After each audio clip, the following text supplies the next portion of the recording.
Okay, looks like the stream started up properly. Freaking... I've never done, like, quest mode on stream before, so this will be interesting. And, we'll see how it goes. The YouTube stream, I'm just going to kind of quickly get set up with what game it is, and then we'll really start. I think that's working. I don't think there's anything I have to change on the Twitch side. I don't think I need any tags. I've been hearing that putting tags in actually messes up analytics on YouTube. They think it's spam is the reason. So we're just gonna go ahead and put the game name, and that's it.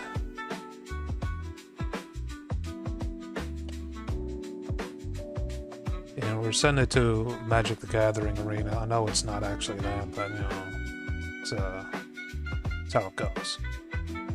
It's how it goes. Okay, so I have a very specific window size all set up for this. So I'm going to have to like keep in mind on what I'm doing, and on the vertical side, because I am streaming vertically, I have to remember to swap to like shop view and quest choice and the actual battle screen whenever those come up. So we're going to try fantasy mode, which means that I can upgrade my HP and like my starting equipment and all that stuff as I go. Commander sub format, so we need at least 100 cards in our deck with a leading card, a legendary card. Doing random commander, and I want to do a sanctioned format standard. So every card we should get initially should be all standard cards. So within the last several years of cards, and we'll just call this stream time or something. There we go. And we'll see what we get. Alright, so we're going to have to build a new deck, and I'm going to have to swap over the shop view for the other guys. And... yeah, okay, yeah, that all makes sense. I just wanted to make sure the shop view made sense for the other guys, the portrait watchers. So, sort by set, and disintegrate. This is not all standard. These are not standard. Okay, let's try this again. Close this out. Home. Start quest. Random commander. Random standard. And fantasy mode. Commander thing. Sanctioned format. Prize card. Sanctioned format standard. Starting world standard. I think that's what we want. A stream. Okay, let's see if we get nothing but standard cards this time. I mean, Lost Caverns, MKM, OTJ. Yeah, this is all standard. Some of them are from like reprints of really old cards, so yeah, so this should be standard. And well, what the hell? I had 24. Oh wow, I got a lot of people popping in. How's it going? So yeah, we're gonna make a deck based around this. Gonna have to figure out what colors I want. Although we do have Threats Around Every Corner, one of my favorite cards. I'll be honest. That's cool. And well, we should start by choosing our commander. So, just one moment. Not group, main, commander. And here are the cards that we have that qualify as commanders. So, we could do Avatar Aang for 4-color kind of thing. We don't want to do a single color because we just don't have enough cards for that. So, we're going to have to choose at least one with dual color identity. Ultimecia would be interesting. Whenever she enters Surveil 2 at the beginning of your end step, you may pay a lot of mana and exile 8 cards from your graveyard, and you can transform her into Omnipotent. Transforms, take an extra turn after this one, so for an extra turn, really. It's a really expensive extra turn, though. a really expensive extra turn. We're gonna have a dinosaur. You may pay 2. When you do, target dinosaur you control deals damage equal to its power to another target creature. Spells from your graveyard or exile cost 2 less. Plotting from your hand costs 2 less. The interesting thing about this particular card is that it is compatible with airbending, by the way. So if you airbend something with this card out, to recast whatever you airbend is completely free. Although, I mean, I don't know how many cards I have that I can airbend. And plus, airbending is a white thing, and this is a green-blue. So that's a little awkward. Avatar Aang, whenever you waterbend, earthbend, firebend, or airbend, draw a card. Then if you're done all 4 of them this turn, transform into cast less to cast. Beginning of each of your upkeep, you may transform. You do draw 4 cards, put 1/1, deals 4 damage to each opponent. So you may, once you go back to Master of Elements, you can go back at any point and redo this, basically back and forth. And that retransformation is pretty powerful because, well, draw 4 cards, put 4 1/1s, all those. The issue is getting all 4 of those things done in one turn is kind of a tall order.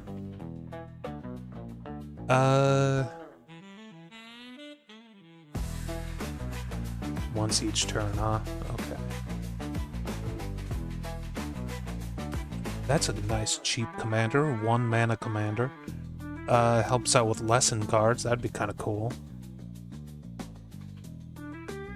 At the beginning of your first main step, reveal cards from the top of your library until you reveal X non-land, where X is a number of colors among permanents you control. For each of those colors, you may exile a card of that color. Then shuffle, you may cast those cards this turn. The issue is you need a lot of mana in order to make that happen. Let's go with Ultimecia. I've been digging blue-black recently in Arena, so let's go with Ultimecia as our commander. And we're gonna have to filter this so it's only blue and black. Oh, it kind of already done that. Okay, never mind. And let's filter it by set first. So we got Moon Shadow. That's a pretty neat card. This core is real nice for extra mana and an extra body on the floor. Secret Tunnel. Grand. Let's go ahead and get Grand. Waterbend Skin. Okay. Spider-Man. I don't know the Spider-Man set all that well. I'm used to playing the other one on Arena. Target non-land permanent to its owner's hand. Draw a card if I kick it. It's kind of an expensive kickback there. I'll throw it in because maybe I don't have any other options. Edge of Eternity's command bridge is kind of nice. Torpedo, Attach it to a creature you control. Hexproof until the end of the turn. 1/2. I like that. It's pretty easy. You draw 2 cards and 2 life. I do like this. It goes pretty well with warp, and yeah, it goes real well with warp. Ooh, I already have a horror, so I could potentially pivot this into a horror deck. Love horror cards, by the way. 2 horrors. I'm gonna take that. I'll take Adventurer Zen. I never really liked Eden. I mean, it could be really good in a green-black deck, but it's not really all that good for me right now. Take Elixir. Elixir's pretty decent. Whenever this creature attacks, untap target attacking creature and is a cleric in addition to its other types. There's some shenanigans you could do with that. Combat tutorial is useful. Well, it's a 1/1 and it's pretty decent. We'll take her.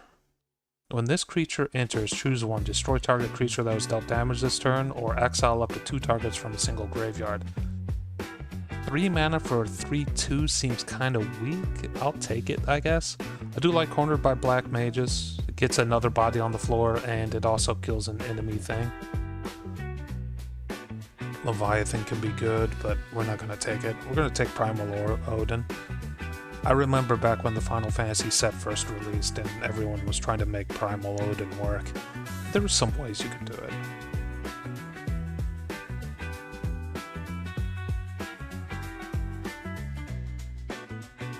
This can be pretty good. It shuts down a enemy, thing for 1 mana. That's kind of nice. Each non-dragon creature gets -XX until the end of the turn. I mean, that can be good, but it's kind of expensive on both sides. And it probably hurt me more than the enemy at times. I think I'll take Scrap Compactor. Never really used it before, but it's worth something. Hey, that's a pretty good get. The Monument. Target any number of target players mill 2 cards. For the exhaust, any number of target players mill cards equal to the number of cards in their graveyard. I've seen this used plenty of times to mill someone to death. That someone being me, by the way.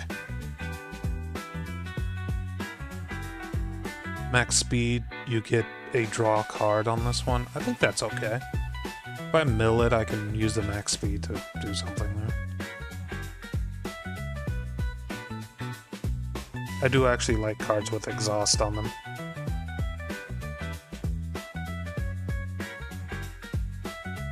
Mill 2 cards, then return a creature or vehicle from your graveyard to your hand. It's only accrue 1 as well. It looks shit. Looks a little bit like a Batmobile. Nice. Create a 1/1 colorless Thopter artifact with flying. Kind of expensive. Kind of expensive in terms of mana. Cycling 2? That'd be good in a discard-based deck, like a red-blue, but eh.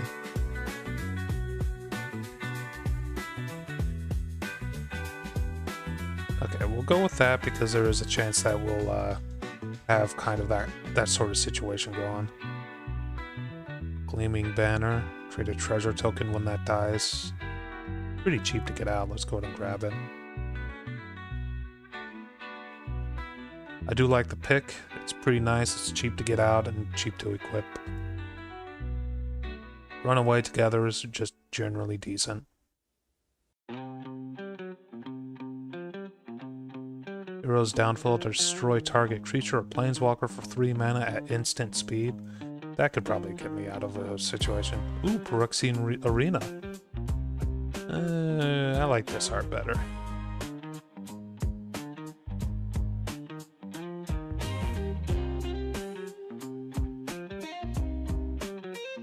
Bear Trap could be good. Get Out, I like Get Out. Ooh, we're in Duskmourn territory. Derelict Attic, unlock this door, draw 2 cards and lose 2 life. If a creature attacks alone, it gets +1/0 and gains Death Touch until the end of the turn. Useful? Pretty useful, honestly. Meat Locker, when this opens, target creature gets a stun counter onto it. And the other one is draw 3 cards and discard a card. I mean, I just love me some freaking artifact, or I just love me some Duskmourn. And rooms. Eerie, whenever an enchantment you control enters and whenever you fully unlock a room, it gets 1/1 until the end of the turn. Very useful, although it's expensive as hell. And it's a temporary bonus, so it's kind of ass, actually, looking at it.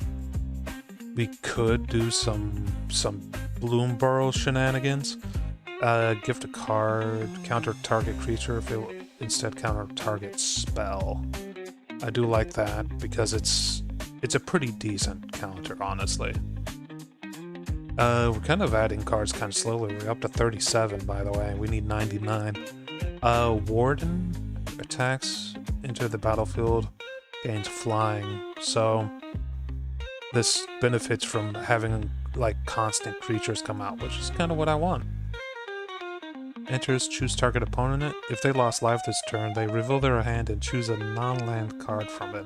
Discard that hand. Otherwise, they just discard a card normally. Okay, okay. Ooh, Mind Drill.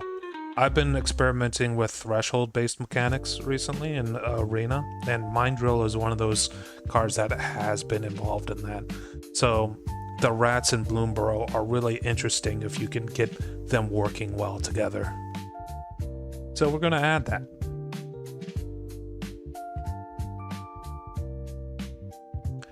Phantom Interfere is kind of bad. Whenever you commit a crime, put a 1/1. Only it happens once a turn. For 4 mana, you could just have that happen. Like, just perform a crime using that one card. That's kind of good.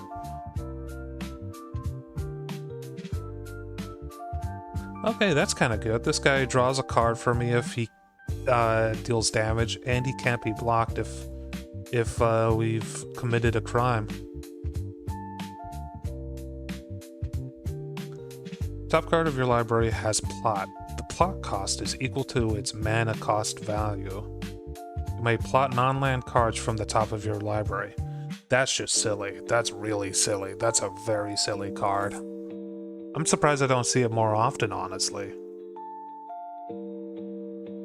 I've been getting, I've been playing more of the Murderers at the Manor set MKM, and honestly, it's pretty good, honestly. Like, I think it was a flop when it came out, but a lot of the mechanics in it, I feel like have increased in value since it came out. Whenever one or more creature cards leave your graveyard, gets 1/0 and gains menace and lifelink until the end of the turn. See, that would be pretty good if it wasn't so expensive. That'd be pretty good in a green-blue deck, or a green-black deck, rather. I'll take it. Return up to one other creature to its hand. If you controlled it, investigate. I think the reason why people don't like that set is because of the investigation, honestly. It's just a more expensive card draw for the most part, but like there are plenty of ways to make those artifacts from investigating actually work for you. I'll take a greedy bootlegger or whatever his name was. Oaken Siren is pretty nice. Skull Cap Snail is pretty useful.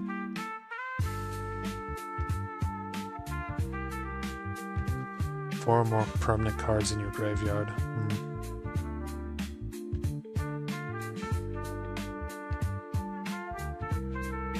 Ray of Ruin destroys a land. Interesting. Collector's Vault is just generally useful. Create a Wicked Roll. You control. I never got into the roles in that particular set.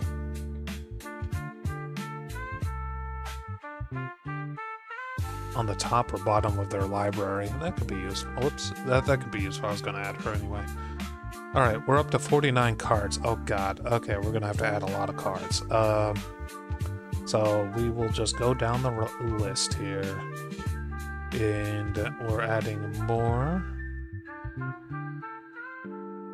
Oh, you know what? We need to add a basic land, so let's do that real quick. So we're going to add 15 of each. I'm pretty sure that's the preferred split, like how many lands we'll need for Commander. I could be wrong. Okay, now we're up to 81. Cool.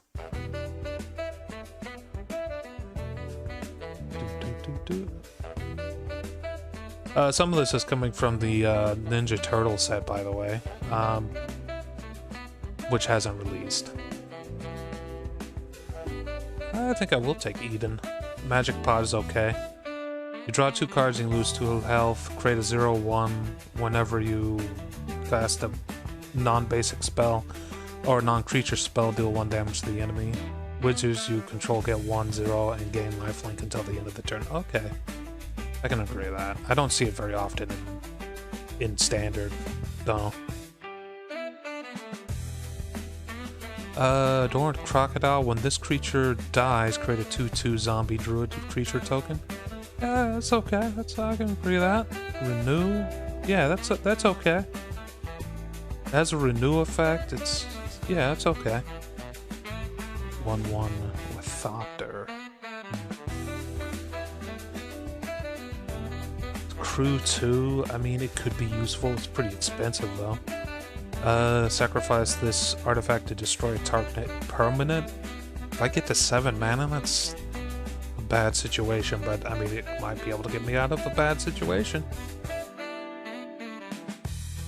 Some of these spells are making more sense now that I think about it, because, you know, the enemy's gonna have 40 HP, so... oh, by the way, I can only have 1 copy of each card. All non-land permanents target player controls to their hand. Oh, that's just a win button. I think we will take erratic thing. Conductive Machete, Fountain Bell. Machete's pretty cool, makes a 4/4, and it, you know, does the whole Manifest Dread thing, which can be easily built on. Okay, we're up to 99. And we'll just say blue... I can't spell. Blue, black. And we will save this. Okay, we're gonna go back home. And then go back to quest view. So, now that we have a deck, we need to choose who we want to fight. I have 35 HP, forgot that was a thing. There's a Bazaar, that's new to me. And, Banker, Sleight of Hand. Yeah, this is all pretty new to me. Whoops, okay. What do we got? Looks like we can buy creatures to start off on the field in front of us before we fight.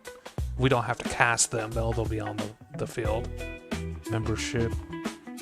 1 more booster pack to the pack selection after you win. Cards lost in anti-match will be available immediately following the match in the card shop.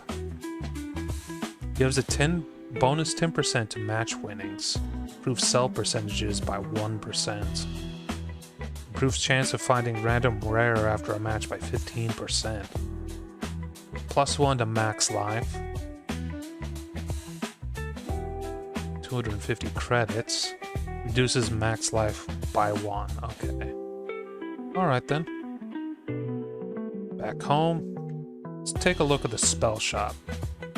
So this is the spell shop. Now you can get booster packs like colorless, black booster, white booster, and also set packs as well. So we're going to sort by set, and I'm going to take a look at Duskborn first. Looks like there's nothing I'm really interested in Duskborn.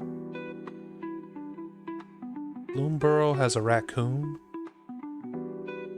Raccoons are like I typically go when I'm playing a game like a new thing. I typically go for cards that are part of like playstyles that I do on Arena, if I'm being honest. So like I don't really play vampires on Arena, so I probably won't go for that vampire, even though it's kind of a nice card. I'm looking for stuff like what do you call it? Like enchantments. Rooms. Oh, also there's set specific boosters as well. Like this one's a Spider-Man draft booster pack for 395 gold. And it also shows me like how much of the set I own so far. So that's cool. But honestly, I'm not really seeing anything. Xanderkind is pretty good, but it's expensive. Vincent Valentine. That can be good. Whenever something dies, he gets stronger. He can also transform, which gives him, most importantly, lifelink. And then if Galleon Beast dies, it returns as Vincent. So it's like pretty good. For 120, I'll take it. Probably won't throw it in immediately though. Honestly, there are not that many blue or black spells here.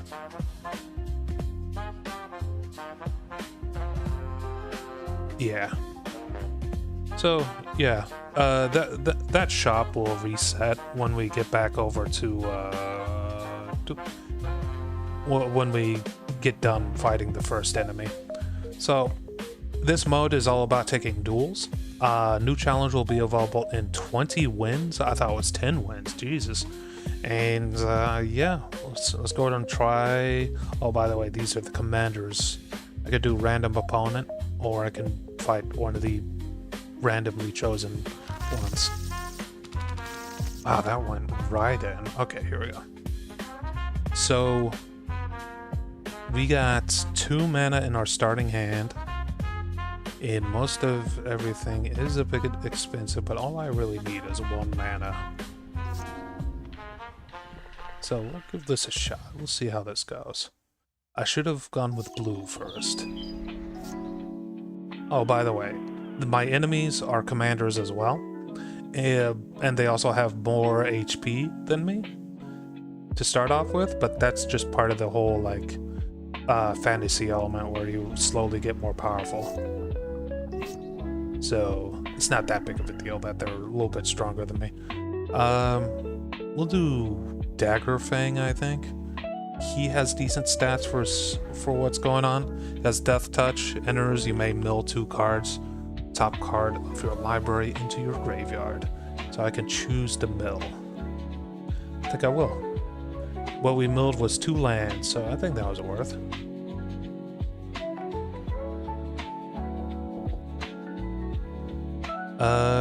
Into the exile zone. What's he doing? Target player exiles all land cards from their graveyard.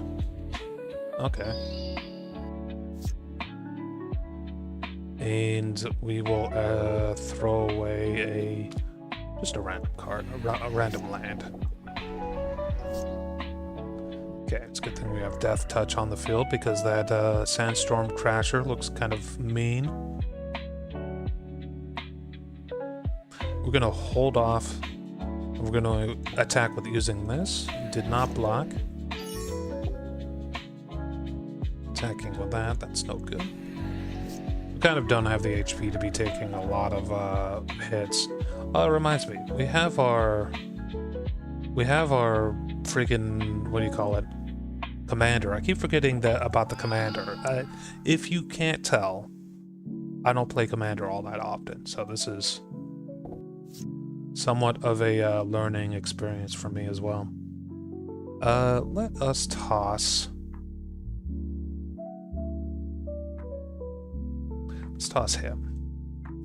Because we're not summoning in that many creatures at the moment. It's not that kind of deck yet. We could warp in our boy for 2 mana, and then do this, or another 3. Is that void permanent left the battlefield, or spell was warped this turn? So I can warp my boy in. When this creature enters until the end of the turn, target creature gets +2. When it dies, return it to the battlefield. Okay, that's fine with me. Really just did that to get the additional benefit of HP. Okay. This is warped, by the way. It's gonna go right back into my exile in a few moments. Okay, enemy's down to 24 HP. He just enchanted my boy, Daggerfang, with a cannot attack card. So that's unfortunate. Discard a card. This creature gets +1/0 on Menace. Activate only as a sorcery.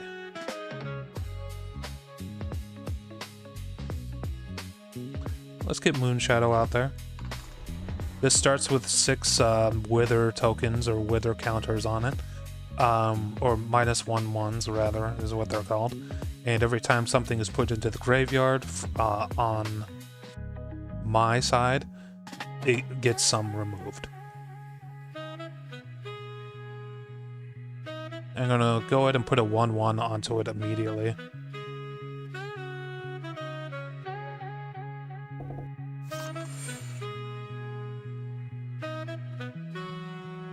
And let's go ahead and get the treasure vault out.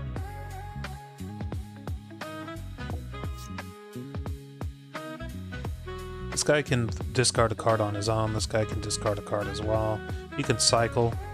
Weirdly enough, that interesting card that I put into the deck seems like the best choice there. Made a clue token. 3 damage to a new creature. I think that works for me. It's only 3. This will work out in multiple situations here. Is that also buffed up Moonshadow, which is pretty cool. Killed one of his creatures. So now Moonshadow can't be blocked by Cloud, which, by the way, holy shit, Cloud is out already. And, yeah, it's looking good. So Moonshadow won't be blockable currently. Fleeting Effigy, interesting. Kind of a wasted turn on them. What Fleeting Effigy is it's a creature that has haste, and it goes back into your hand whenever it during the turn it comes out.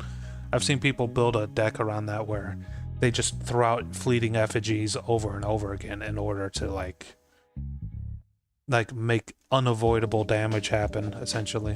Because if you have no removal, you're somewhat screwed. Exhaust ability, draw a card, discard, put a 1/1 onto that creature.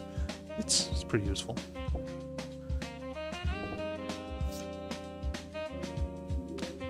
Yeah, we got Runaway together. That's actually really good. Because what we could do is run away together on Cloud and my Dagger Fang. So there goes that enchantment that was on that. So next turn I'll be able to get Dagger Fang back out. And, well, actually I could do that this turn. Now Moonshadow is to her full potential. And I don't need more lands. Okay, enemy down to 8 HP. Looking good. Cloud is back out, that's fine. 1 less to cast for each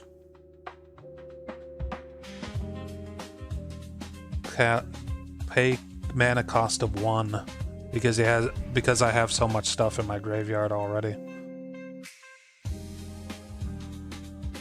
Does he have First Strike? No, he doesn't.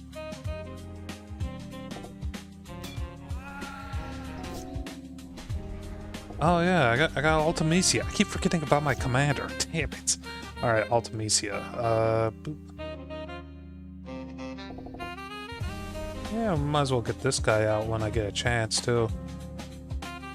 The windows used to for the commander window, by the way, is kind of awkward. Because I can't capture those. Those are going to just be windows that you guys can't see. Anyway, this is over. You can't stop all of this. This is a best out of 3, by the way, so we won our first one. Is this adventure mode? It is actually quest mode. I'll show you the interface after. Well, actually, technically, I could show it to you right now. So this is the general interface for quest mode. You basically choose a duel, and you get credits, basically money, and you can use that to buy spells in the spell shop, which, I mean, if you're watching on mobile, it probably looks insane at the moment, but basically it's like a Colosseum. The more you win, the more money you get, the more cards you can buy, and the more interesting you can make your decks. And the cool thing about this is that it has you fighting enemies that are using commander decks as well. Unlike adventure mode, which doesn't have enemies all using commander decks. So yeah, you're actually fighting commander decks. Let's go with this so that I may be able to unsummon whatever he puts into the here. What is this? It's just a basic unit. I could save the unsummon for later. And this has job select. A 2/1 hero. Whenever this creature attacks, untap attacking creature and is a cleric. Okay. But yeah, it's a pretty cool mode, honestly.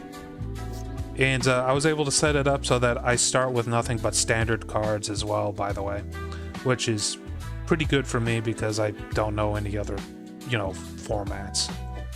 I can get other format-like cards, like if I go to a different world. There is a Commander Adventure mode, if you're wondering. It's in prototype right now, but it's in a specific spot when you first start the adventure. Like, I saw a Reddit post about it the other day, and I can't block that. I saw a Reddit post about that Commander Adventure mode, and yeah, there's one that's part of the snapshot build. If you stay up to date on the snapshot, you can get access to it and give it a shot. But it is still very much in prototype. I think it's called like Realms of something. Look for something that says Realms when you're choosing that, because it says like choose your world, and one of them is like Realms of something. You could alternatively try to find the Reddit post I saw that in, but that's a bit awkward.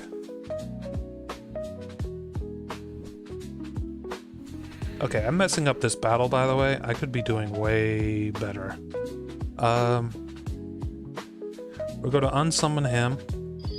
We're going to get the freebooter out. And we'll see how this goes. Cloud is out. That's why we got the freebooter. Freebooter generates a treasure token and scries one whenever he dies. So he's really just there to take a hit. And I like what it scried, so we're keeping it. It was an island, by the way. So we're slowly killing ourselves with this Phyrexian arena. So we gotta figure out how we're gonna like solve this. Create a wicked token. We could do that, so let's go ahead and do that. Wicked token on him. Gave him a extra 1/1. Can't be blocked if you committed a crime this turn. It also gives me card draw.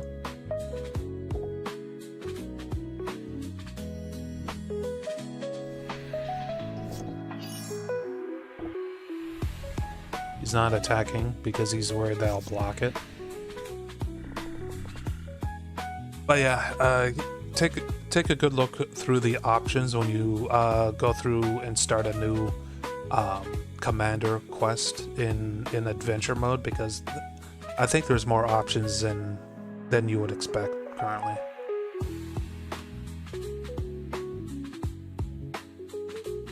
If they lost life this turn, they reveal your hand and you choose a non-land card from it. They have 4 cards in their hand currently.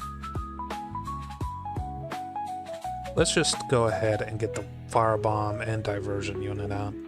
Diversion unit flies so he can avoid Cloud.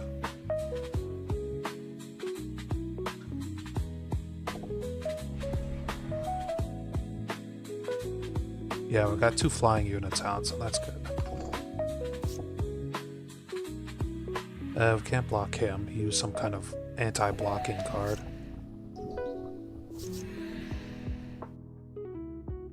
Put 4 1/1 counters on target creature. Okay, goodbye, Cloud. And then we'll Alpha Strike.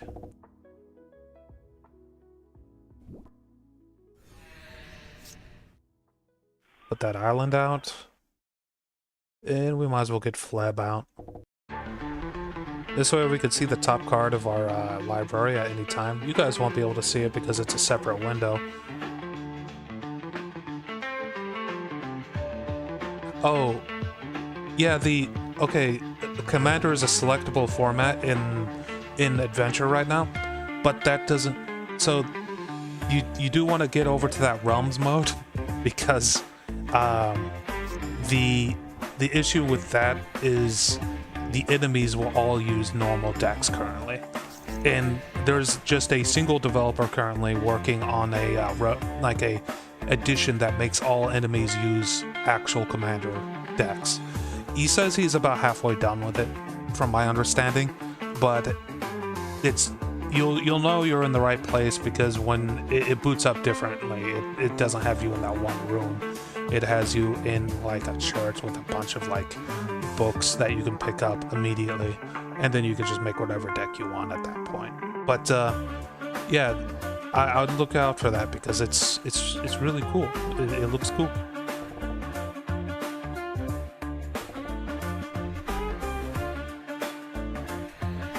Okay, he has 5 HP left. I forgot to spend my mana. That's fine. We're winning either way. Draw 2 cards, lose 2 HP. That's fine. Alright, let's just do an Alpha Strike. Okay, cool. So I got 25 credits for that, and because I didn't lose, I got an extra 25 credits. So 50 credits in total. Not that much, but you start to see a lot more like kickback once you start winning multiple times in a row. So as you can see, I have 80 credits now, where I started off that fight with like 30. So anyway, that wasn't so bad. Did all right. We didn't get much in return other than those credits, but I've seen the enemy in this mode drop booster packs, so that's really what we're after currently, those booster packs. And we could do random opponent, and that could put us up against like medium level opponents which pay better, or we can try to go for another easy opponent. I think I am going to go with Ulamog because I have no idea what that is. Probably green. Oh no, it's Eldrazi. Oh no. It's a colorless Eldrazi deck is what I'm fighting now. Let's set this up so you guys can see. Boop. Okay. So Ulamog is this fella right here. When you cast Ulamog, Ceaseless Hunger, exile 2 target permanents. He is indestructible. Whenever he attacks, defending player exiles the top 20 cards of his library. So, we're in trouble. I do have a plan, though. We got Odin. That's a good sign.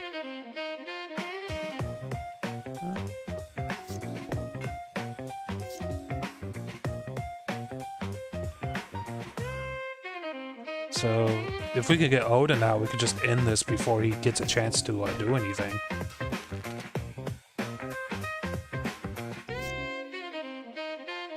Enters battlefield, may search for a library and basic land, reveal it, put that card on top. I don't really have any way to make him mill that.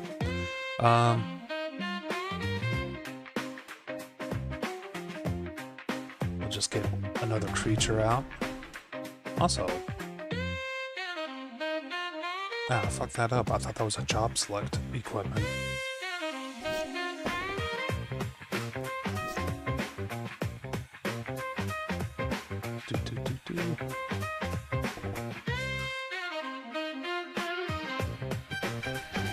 Erratic Apparition is actually kind of nice because it has vigilance and flying, by the way.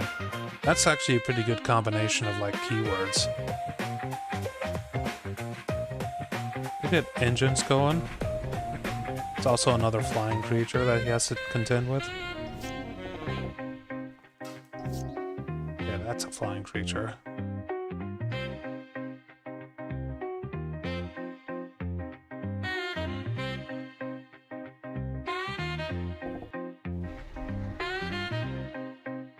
I think someone just knocked at my door, so I'll be right back.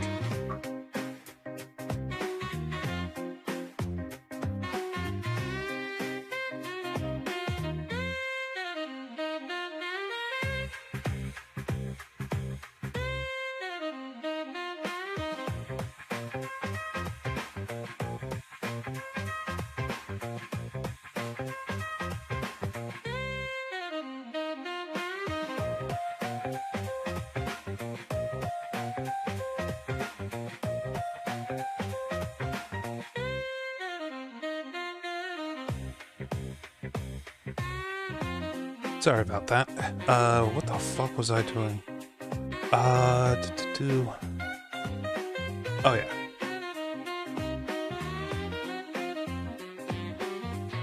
Okay, we tapped the big scary thing.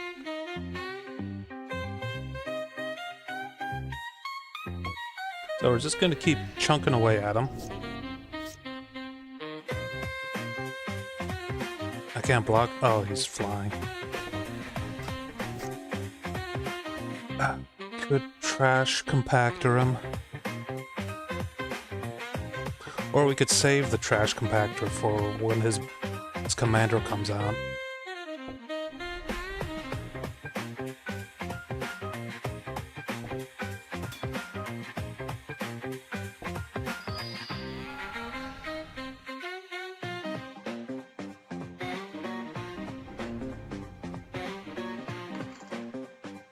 Okay, that's 3-3 right now.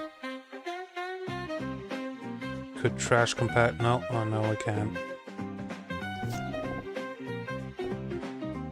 Those are all getting scarier. I'm not used to fighting Eldrazi decks, by the way, so I really don't know what sort of shenanigans he could be up to.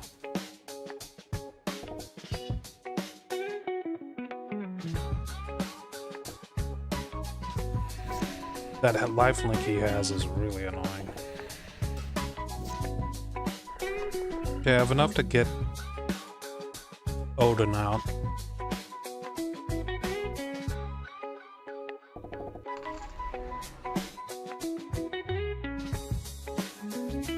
Blowing up his lifelink creature.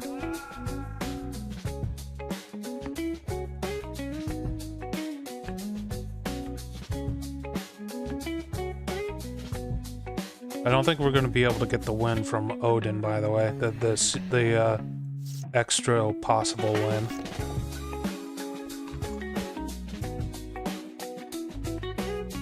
Is that flying? It sure is.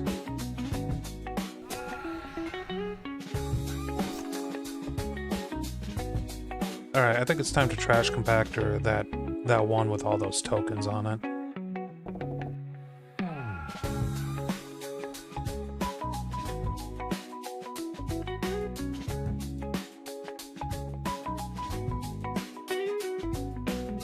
Let's see if we can trick him. Whenever it becomes tapped, draw a card and discard a card. Don't really need that. Damn.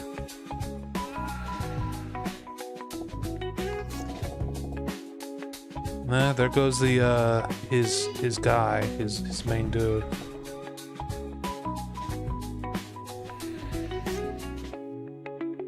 One less for each card in my graveyard. Death Touch. That's immortal, right? Yeah. Whenever he attacks, defending player exiles top 20 cards. So even if I defend against it, it will exile a quarter of my deck.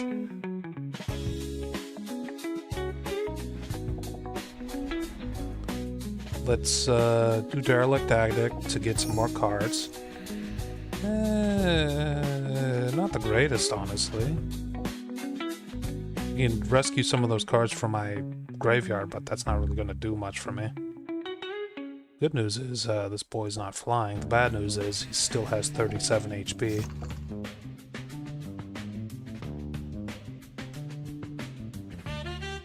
And he's indestructible.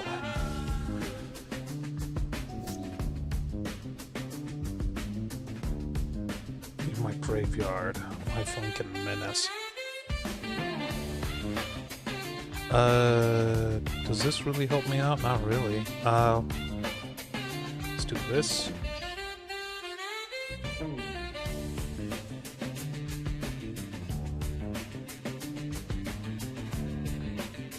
You need something blocking. The rest can go on all-out offense.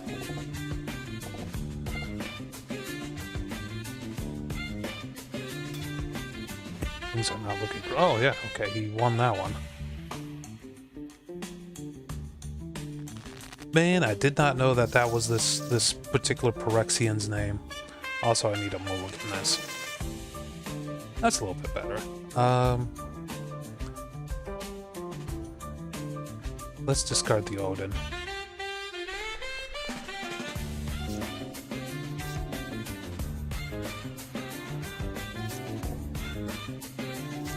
If I remember right, the Phyrexians actually have a surprising amount of, what do you call it? Ramp. Like, there's a lot of ramp in the Phyrexian deck, if I remember right.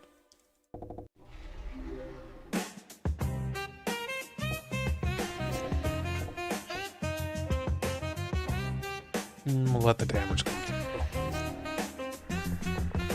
I could stop for a little bit using that.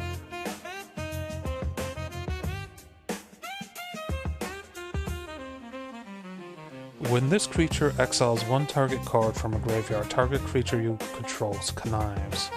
Okay. Connive on the flyer. And we will discard the freebooter. The Strike Mastery may actually be what I need to win this, by the way. Hero's Downfall is useful too. We are going to go ahead and Meat Locker the tapped creature right here. That puts stun counters onto him, so he won't be able to really fight back all that much using that creature.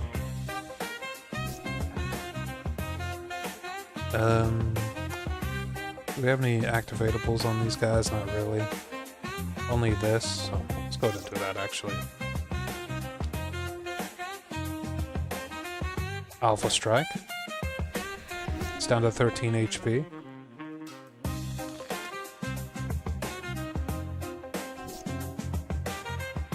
Creature owner puts it on the top or bottom of their library. Alright, let's throw this guy back into his library. And then another Alpha Strike.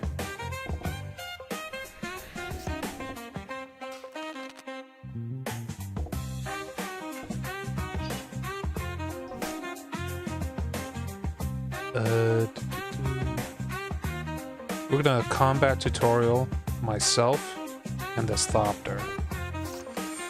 Okay. And then we'll just Alpha Strike. And we'll do an Undying Maneuver onto this guy he's blocking. I mean, it was a little overkill, but it worked. Undying Maneuver would have put that guy right back onto the field and to make another Thopter, by the way.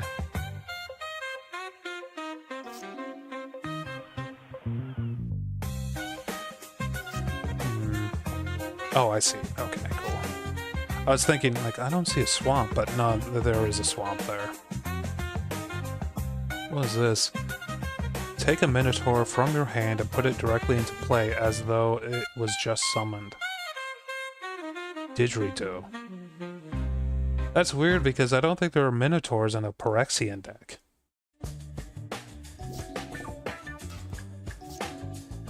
Super strange. Let's get the magic pot out. When this guy dies, he actually creates a treasure token. Well, less importantly, he also removes things out of graveyards. What is this? Whenever a non-artifact permanent enters the battlefield under your control, you may return another permanent you control that shares that permanent type with it to its owner's hand. So, what does that mean? It means he can it's an unsummon for either his or my creatures if we share some kind of thing. Huh. That's not great. That's a problem.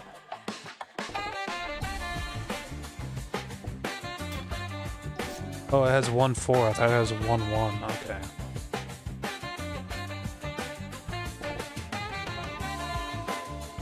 He made it day. Why did he make it day? It's neither day nor night. It becomes day as this enters the battlefield. If it's night, it becomes day. Otherwise, it becomes night. Whenever the day or night becomes day, or night becomes day, you gain 1 life, and you may draw a card. If you do, discard a card. So that's just making him HP, okay.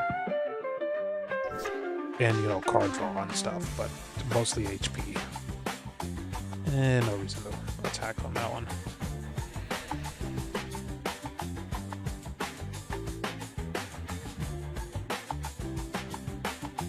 Get the trash compactor out.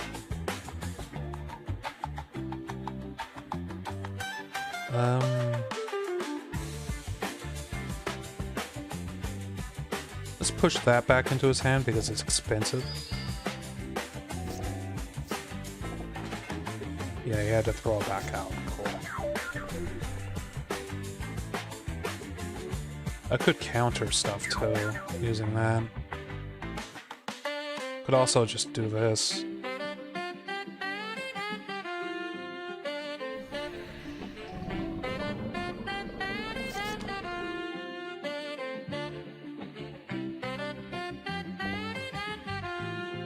Fluctuator. Cycling costs you 2 less to play. Okay, that's not really something I'm too worried about. Oh, Sphinx. Put an oil counter.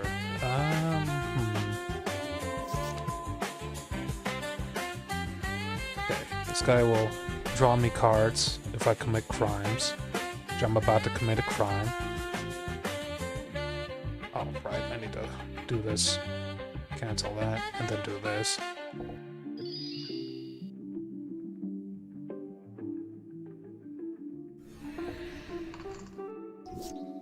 I'm not getting too many creatures at the moment, which is unfortunate. Man, he's got a lot of artifacts. If a non-land permanent left the battlefield or spell was warped, put a 1/1 on this creature. Okay.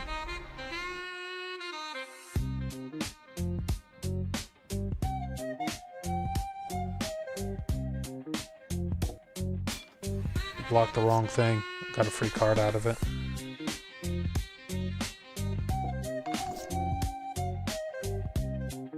Might be time for me to get Ultimisia out. Let's see if I can afford Ultimisia.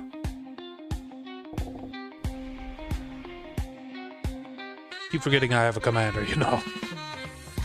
Enters or attacks Surveil 2. Just 2 swamps, we can throw that into the graveyard. Beginning of your end step, you may pay 8 mana and exile cards from your graveyard. 8 cards from the graveyard. If you do transform, I only have 8 or I only have 4 cards in my graveyard currently.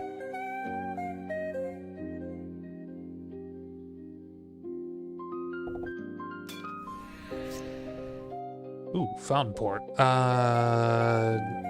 Fountain Port Bell is kind of shitty. It's kind of alright. When it enters, you can put a card onto the top of your deck, and then you can sacrifice this Fountain Port in order to draw that card immediately. It's only lands you can put on top of your deck.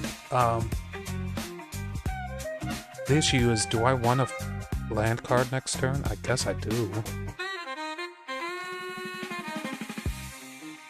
And we will go with an island.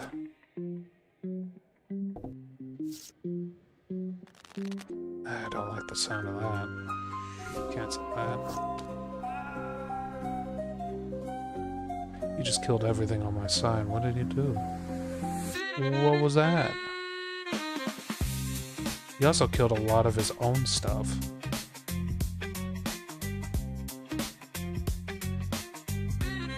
Yeah, figure it out later.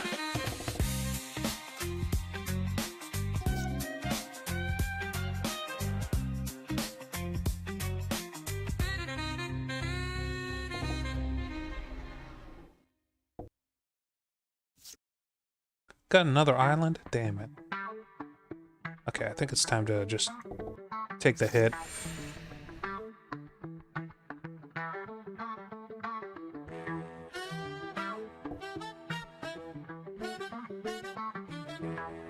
Putting those into the graveyard. Okay, now all I need is 8 mana. Roll to 2. Roll a 6-sided die for Science Fair Project. Deals no damage this turn. Doesn't cause it to tap. Plus 2/2 first strike flying. Okay, I see. Well, didn't do any damage this turn. That's probably the best roll I could have gotten. I need 8 mana, and I have 8 mana.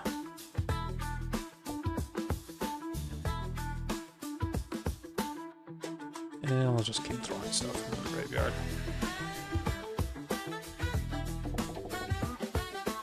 Okay, exile 8 cards from my graveyard. We'll start with the lands. The less useful stuff after that. Okay, and now I get an extra turn.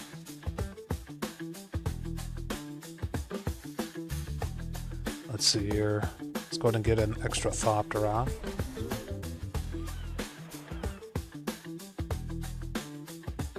That's counter spell, not the other thing. Let's make her fly as well.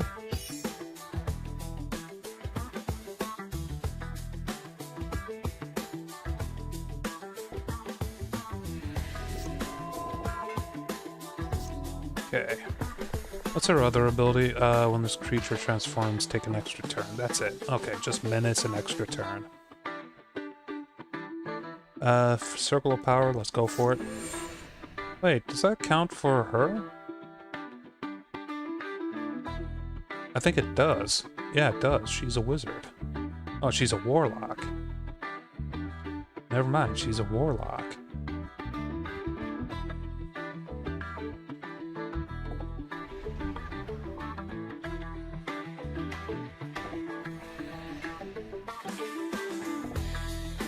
Okay. Kind of the turn where we just cast everything. Rolled a 1. Ouch, that sucks for him. He's about to lose that. Okay, we get our choice of a... Because we won twice in a row, we get a choice of a booster. And it's giving me either Duskborn or Aether Drift. Both of them are good, but I really like Duskborn, so we're going with Duskborn. And...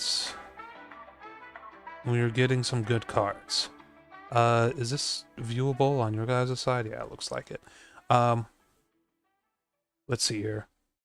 So I got the Onslaught, which is a really good card. What it does is it manifests Dread over and over again and puts 1/1s equal to how many times you manifest Dread using this. So, like, I usually end up getting 4 manifest Dreads out using this, so you end up with 4 6/6 creatures, and if it's Magic the Gathering Arena, they usually give up at that point. Fear of Imposters, counter a target spell. So it's a creature that counters a spell. Return a card from your graveyard to the battlefield, or destroy a target creature. So it's kind of a revival or destroy thing. Mirror of Surveillance, I've used a fair bit. What is this? Whenever he attacks, surveil 1. So that's a good way of getting cards into my graveyard. 1/1 counter on it if a creature died this turn. Okay. Say its name. Mill 3 cards, and you may return a creature. This wouldn't work in.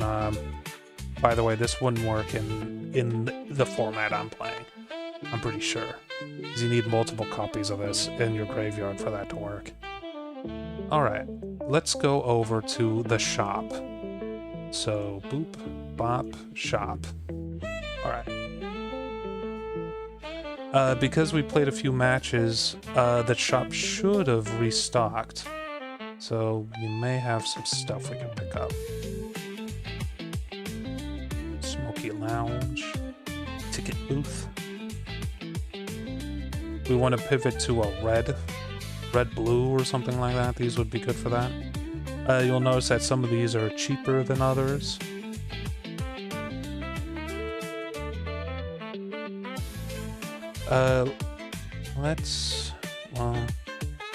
Moonborough. Oh, this is a really good card, by the way. When it enters, it creates a food token, and when it dies, it creates a food token. And it has pretty decent stats for 2 mana. It's a really, really nice 1 for, you know, food tokens.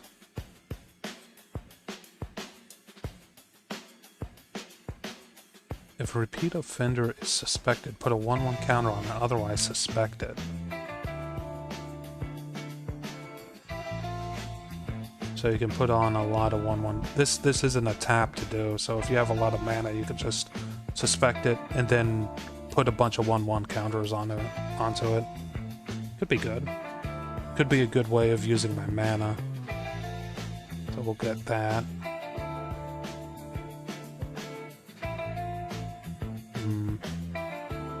Right now we're focusing on black and blue.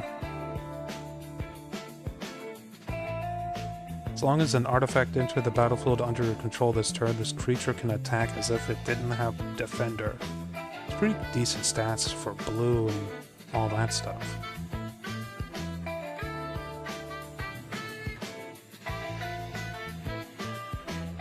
And that would be kind of good if I remember to use my mana correctly, so we'll grab that. Water bin 4, draw a card and discard a card. As an additional cost to cast this spell, behold a goblin or pay 2. You can't block. When this creature dies, destroy target creature and opponent controls with 2 or less. Okay, I can see that being 40 credits.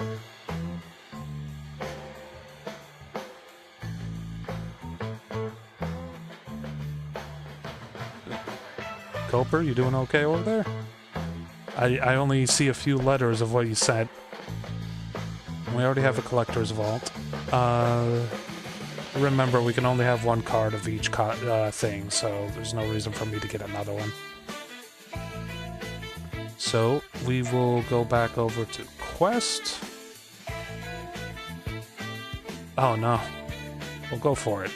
Urtail, Muljin, Mysterio. Oh, well, Mysterio, of course.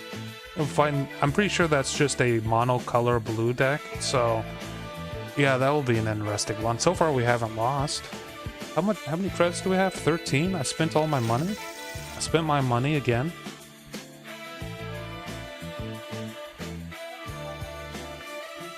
Okay.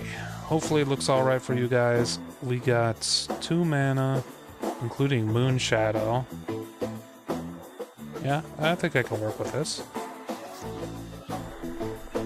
Get Moon Shadow out immediately.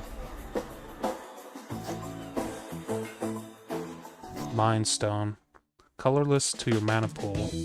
Play this ability as a mana source. So that's like the first mana rock that probably was in the game. Okay, we're doing Collector's Vault, because this will allow me to get Moon Shadow going.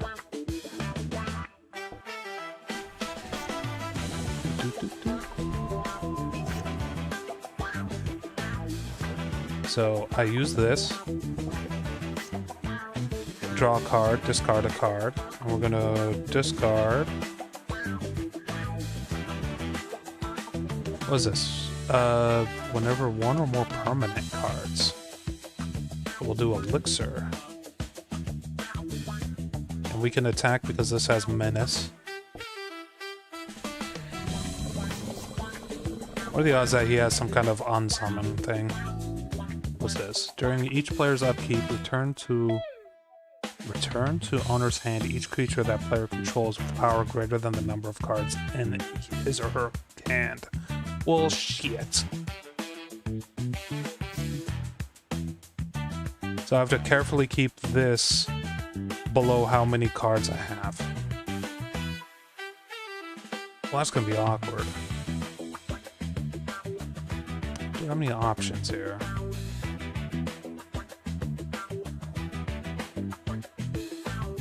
Graveyard to your hand, Pilfer. 1. I think just straight attacking would do the job.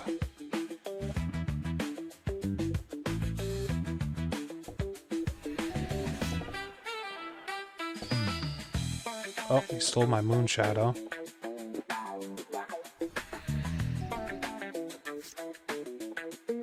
Although this works against him if I can just get him below the amount of cards he has, or like the power of his cards. Which one do I want to throw away for them? Probably Mana Geode, so he can't ramp anymore.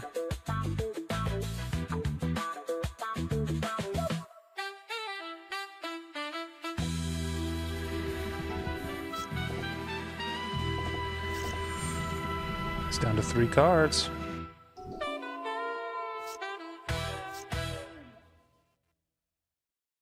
There's a job select. Let's see here.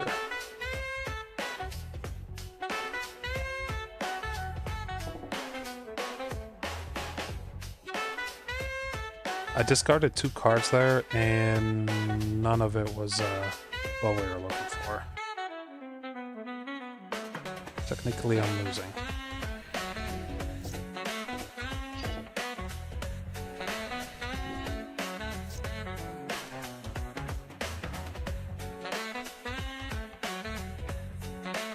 I do have ways of getting my card back here, but I'm just not drawing them at the moment.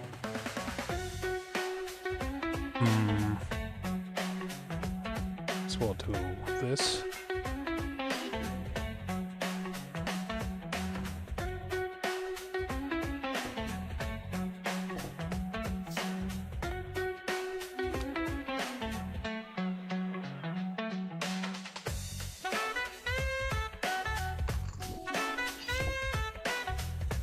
Oh, I got my card back. You must have done something there.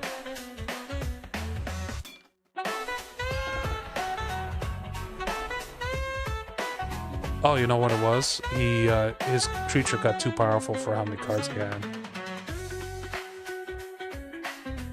I think that's going to happen again with this one as well, by the way.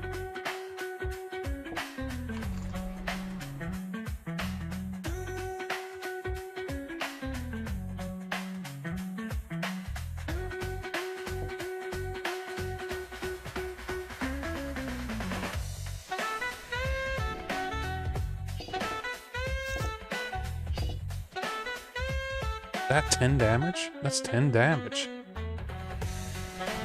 Oh, I'm so screwed.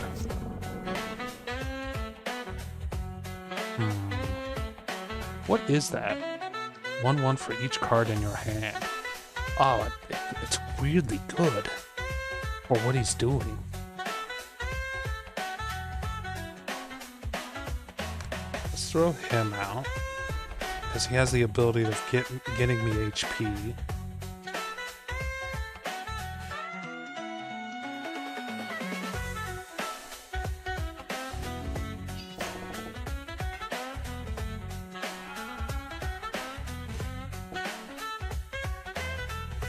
Is that flying? I thought you only had one. Ah, oh, shit.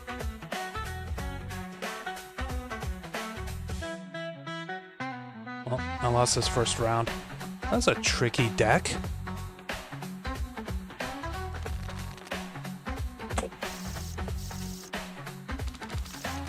Shit, I dropped my fucking... Well, I dropped my keyboard, and as I caught it, I hit a key on it. So we're starting with these.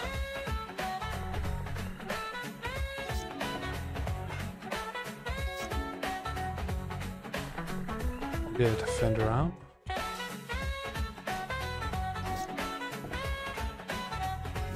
He's got those cards out again, those really scary ones.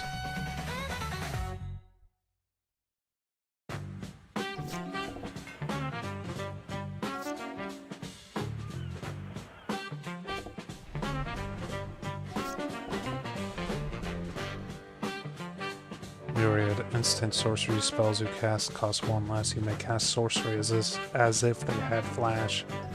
That's a spicy one. Luckily I have this. Got rid of that. Using blight counters if you're wondering.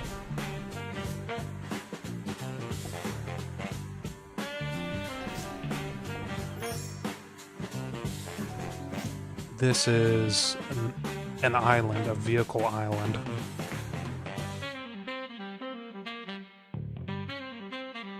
Interesting.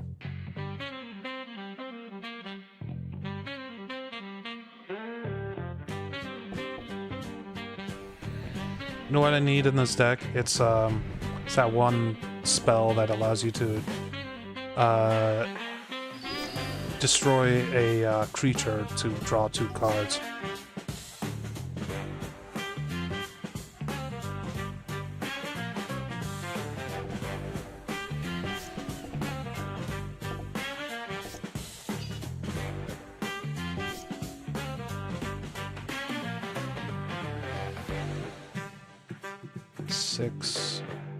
Okay.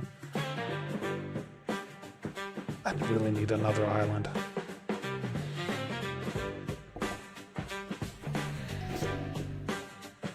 Whenever cast a blue target, mills 2 cards. Okay.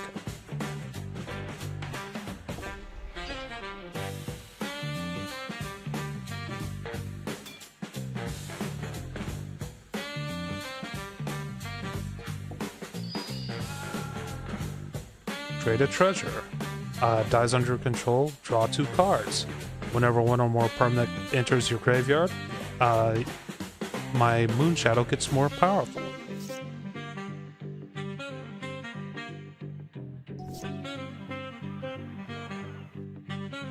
Could trash Compactor him, which I may end up doing down the line.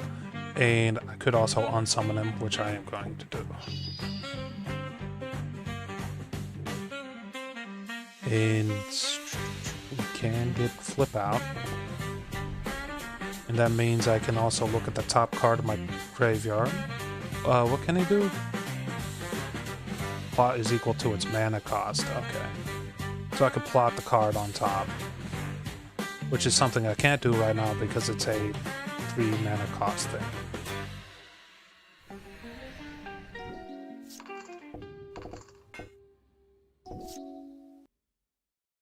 So what's on top of my graveyard now? Or my thing right now?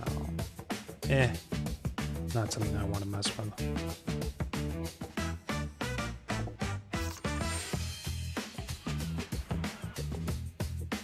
So what's on top of my card now? It's a land. I can't really do anything with that.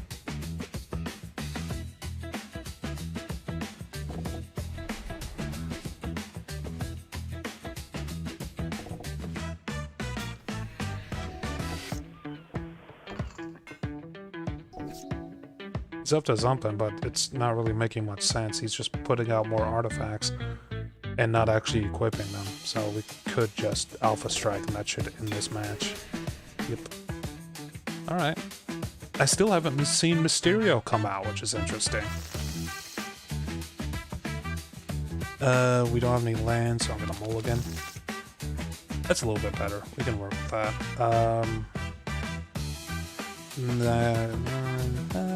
Probably get rid of that one.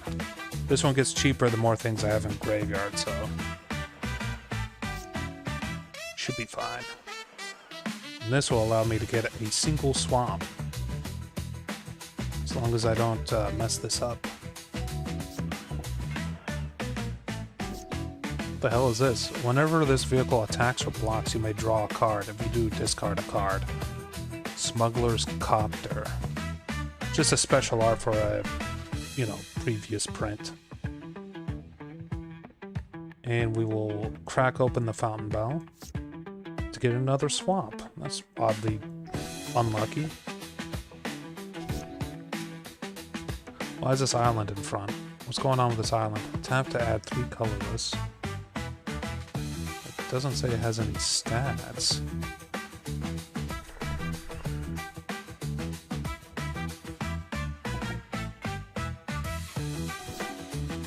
Picked blue. Now it has stats. That's not good. Yeah, I do have a way of doing this. First, we'll throw that out.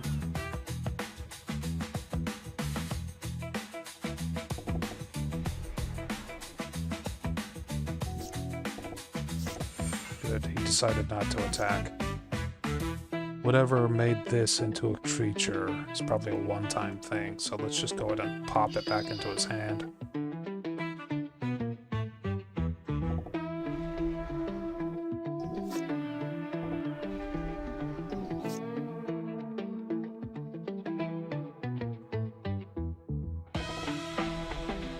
Getting a Thopter, mostly for defense. Oh, that's not good.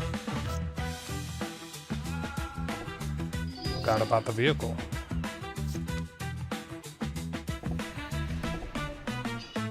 Oh, it's getting weird. Okay, okay. 4, 2, 0.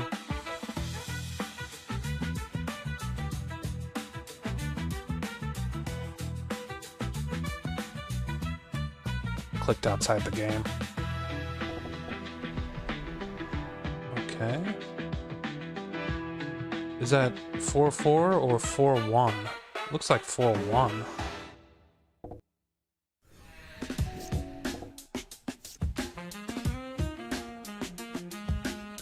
I'm gonna let the damage come through.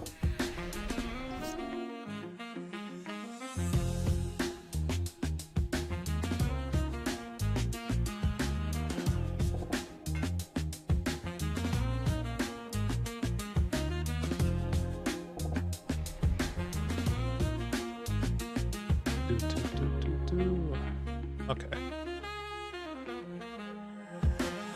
We'll keep the Thopter from attacking right now.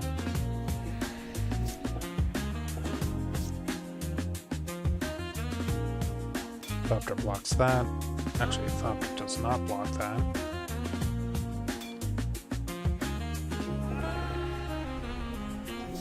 One fewer cards to have to worry about.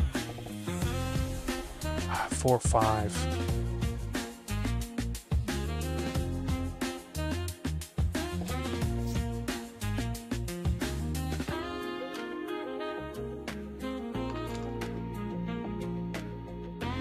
That's actually really good because we can use this to make you more powerful. Renew spells are kind of rare to see, but they're really nice.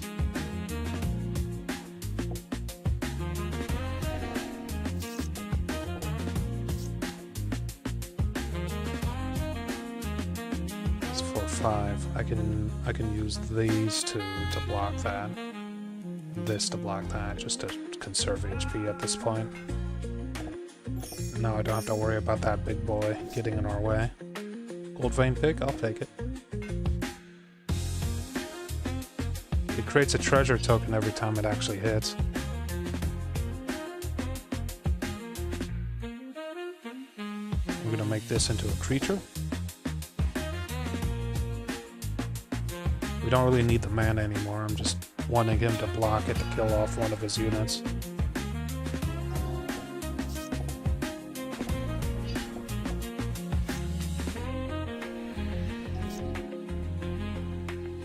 Beginning of my upkeep, lose 1 HP. I can deal with that.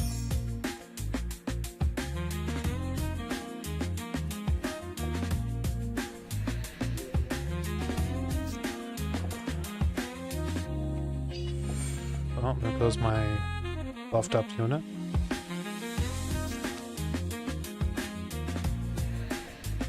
Viewers at Stream Boo. Uh-oh. I forgot I added Fang into this.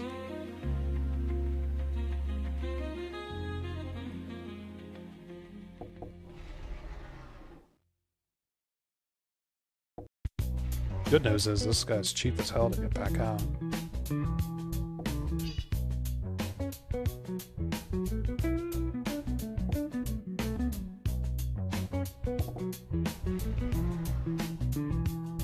Getting kind of thin on HP.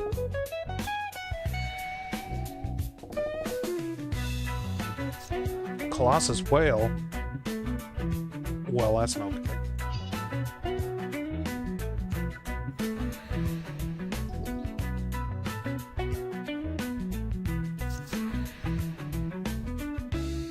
Counter target, return 2 you own back to hand.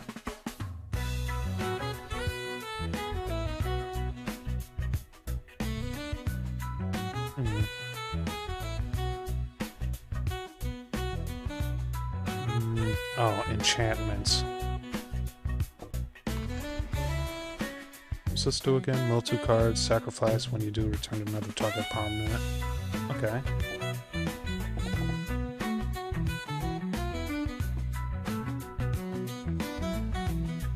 What do I want? I want... I mean, that's pretty good. Where is he? Was he exiled? He was exiled, wasn't he? I want the elixir.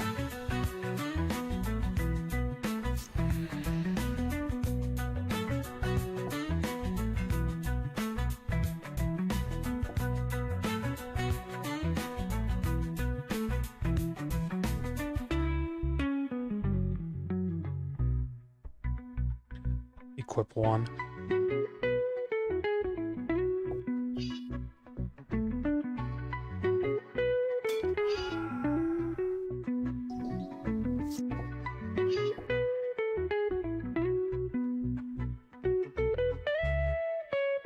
Can't block him. Is he flying? No, he has island walk, that's why.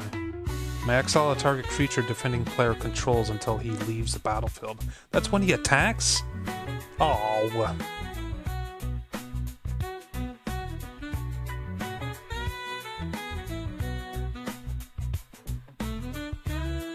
And island walk really screwed me there. That's fine, that's fine. Can't win them all. The good news is I'm pretty sure you get those packs every time you get 2 wins in general, not 2 wins in a row. Let's go and do some changes to the deck. So, quest deck, blue-black. Alright. So what do we need and what don't we need? Because we actually do have a fair few cards we can add. Just make sure the things that we don't need are being shown up. Change it by cost. So we need to figure out what works for us and what doesn't. There's plenty of cards that we've never seen actually get drawn.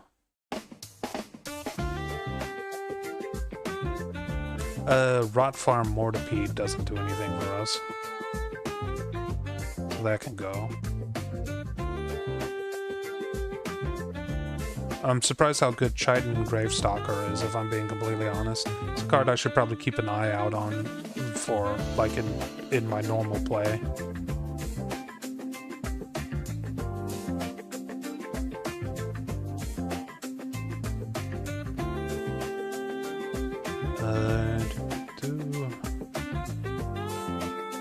Phyrexian Arena is probably what killed me last time, but I think it was also the thing that was keeping me alive, like, in terms of cards.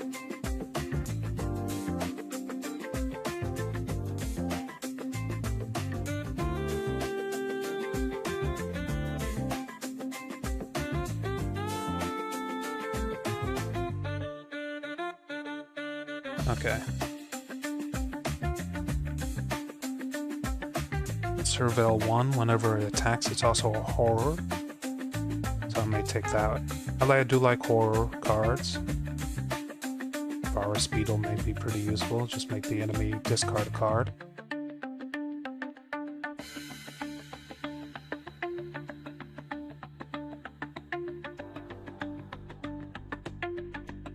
So most expensive. Leviathan, Leviathan is good, but you have to build your deck around it. Return each creature that isn't a Kraken, Leviathan, Merfolk, Octopus, or Serpent to its house. Okay, I just did something. Okay. Don't save. I must have hit enter or something on my keyboard. So let's try this again.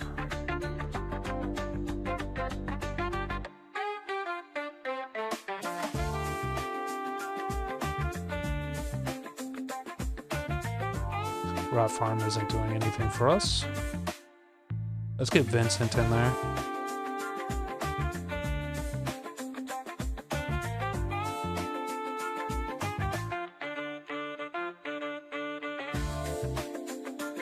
What's this one? Return it to the battlefield +1/+1. Okay.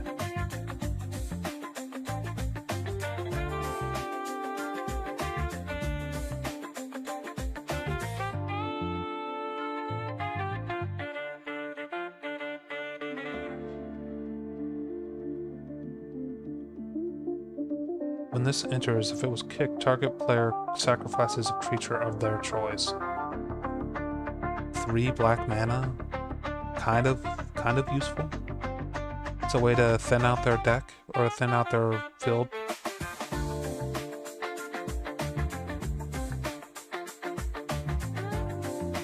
I think I'm gonna remove Conductive Machete.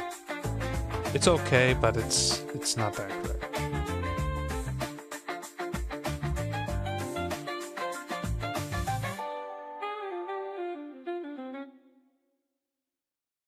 Whenever you cast your first instant or sorcery, it gets +2/0.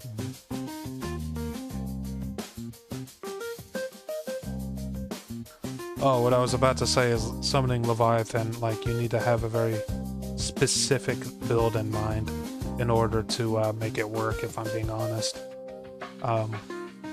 Either, like, a lot of, like, unused creature types, for the most part, or something along those lines, or the ley line of transformation, or whatever it's called, the one that allows you to choose what kind of creature all your creatures are. Turn target creature from your graveyard to the battlefield. That creature explores and explores again. That could be good. With Odin. Could be good. Let's go with that.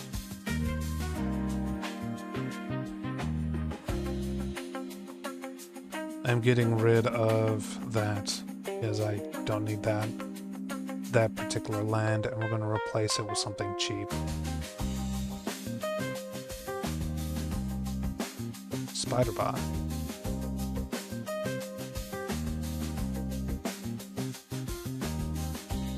Put a target land card on top. Okay, we'll go with this goblin. It's a cheap way to, if I have multiple goblins, it'd be cheap, but it's a way to remove an enemy creature. A cheap creature.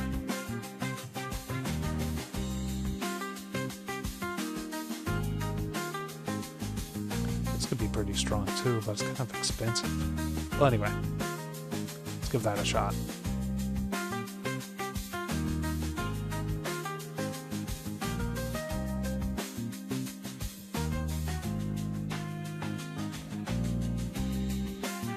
Oh, Ultimecia the Time Sorceress. That's who I am.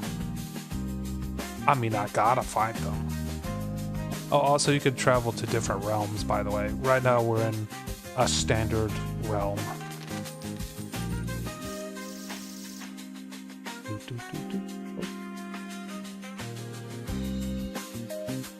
So we got a lot of land. A lot of land. I'm gonna mulligan that. We got basically no land. Gonna mulligan that. That's a little bit better. I can work with this. We're gonna toss the expensive card and run away together. And do that. Let me just check to see if this is the same card that I have. It is!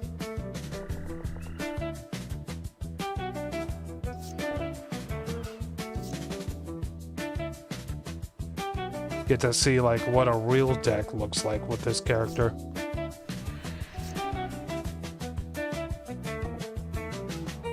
Interesting thing about this: counter target instant or sorcery spell unless its controller takes 3, pays 3. It costs 1 mana to do, and you have to sacrifice this creature in order to have that happen. The issue is I kind of don't have the mana right now.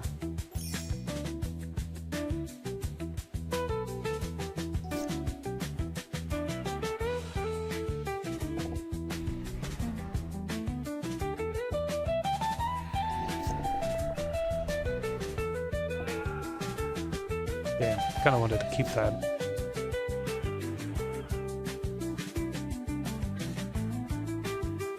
Is that instant? It sure is.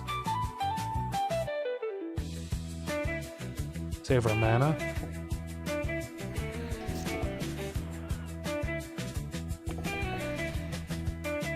Ah, that's not an instant or sorcery.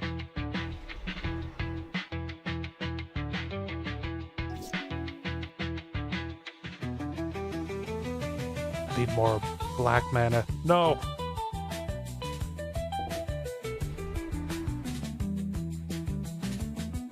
She's not flying, so...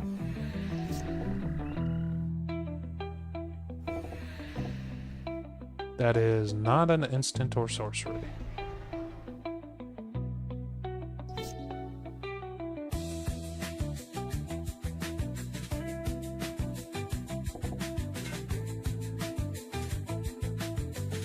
We'll take him back into hand. Phyrexian Arena. Ah, damn, I don't have enough black mana.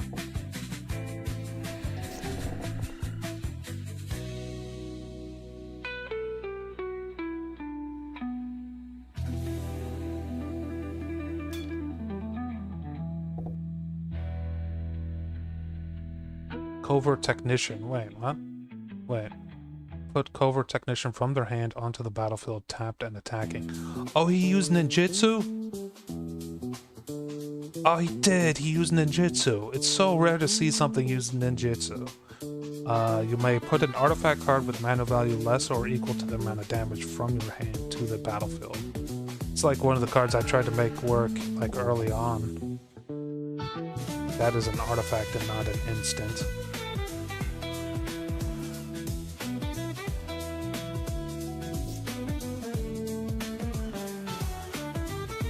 What does Ultimecia cost? I think I should be able to afford that.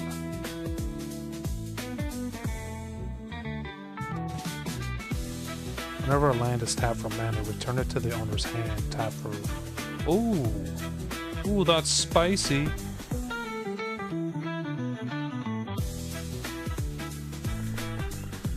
Oh, and I'm betting I can't just...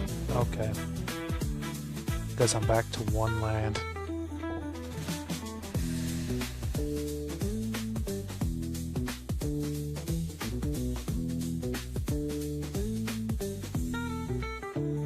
I have to discard 3 cards.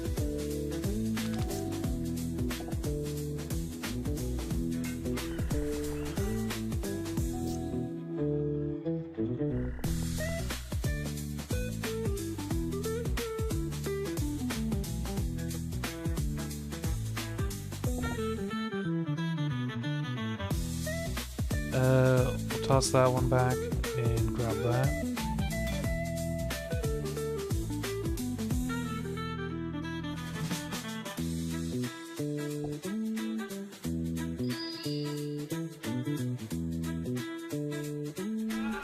Oh, I looked at that wrong.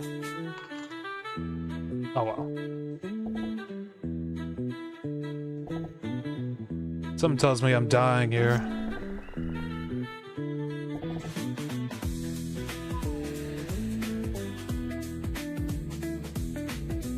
Alright.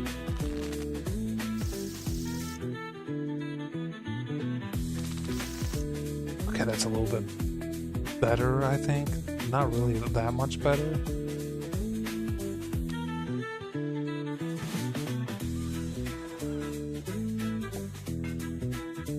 I'm going to search for a swamp.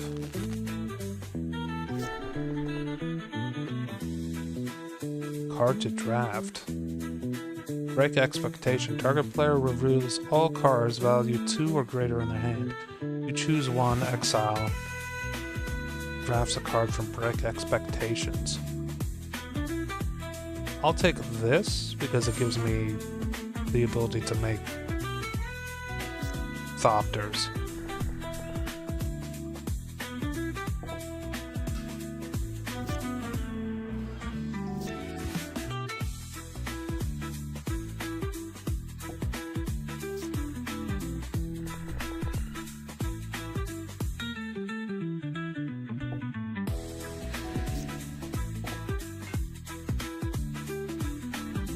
Activated abilities of artifacts cannot be activated. You mean this artifact that I just got? You son of a bitch. Oh, that also includes this artifact creature I was going to counter stuff using. Oh, you monster. Essentially everything in my hand is now worthless.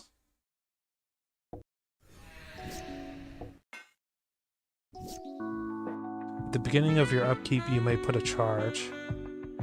Life equal to the amount of charges.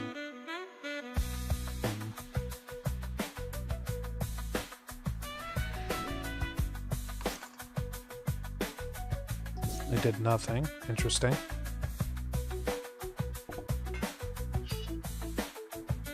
It automatically attaching didn't count as a activation, which is nice.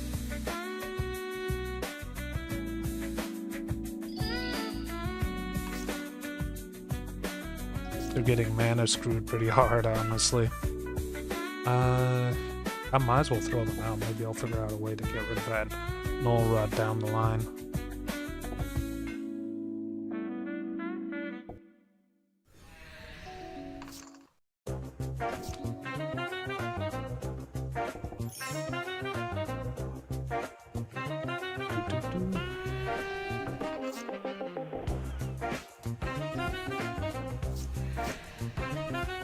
Oh man, it's been a while since I've seen this card.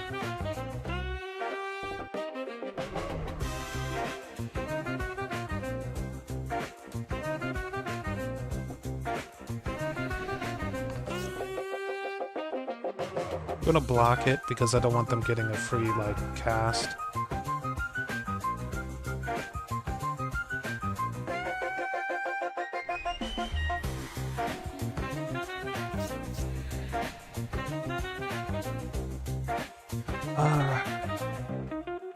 I can choose a creature, right? The opponent chooses a creature. So I'll be the one choosing it. Okay, I don't have enough mana for this.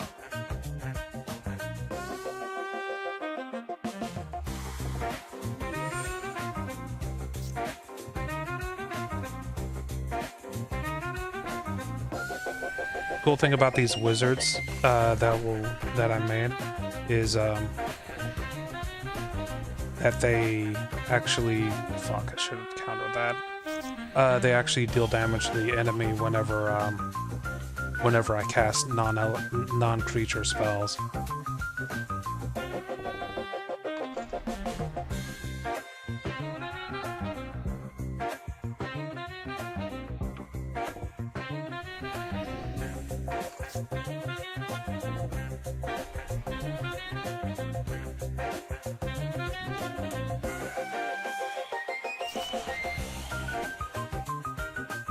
Okay. So if Odin is able to get at their health pool right now, I'll just win this match. The issue is I don't really have a way of doing that. Let me try this. No such luck.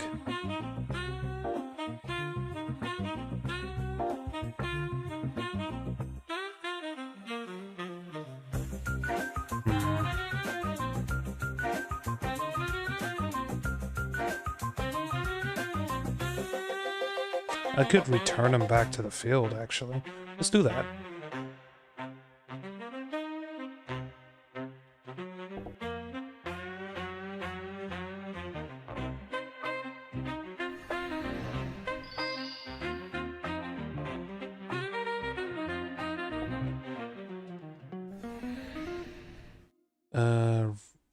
Get rid of one of my cards because I had too many cards in hand.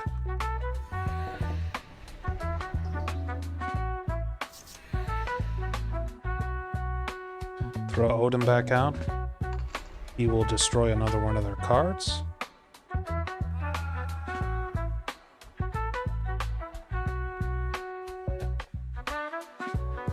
don't have enough mana. We'll get Gran out.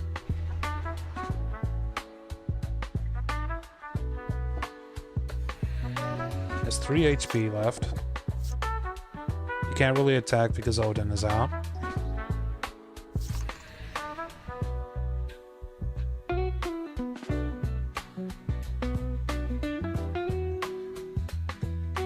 And I have a flying unit that has enough damage to kill him off. Cool.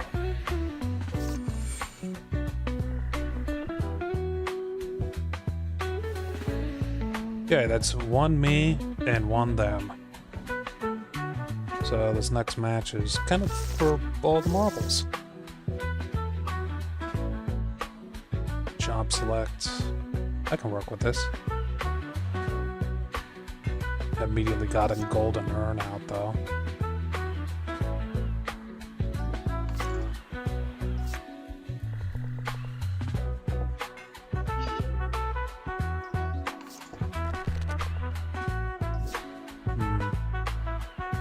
He's just getting lands out currently. Okay.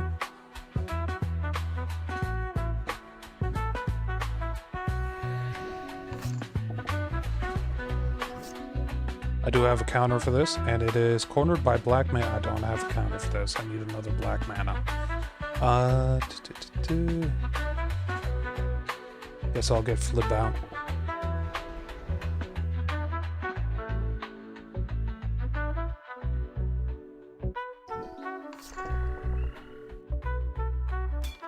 We'll block with both of these.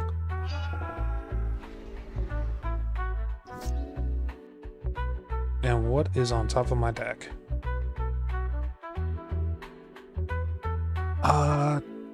Can I plot this for 1 black mana and then cast it later on? Huh, that might actually work.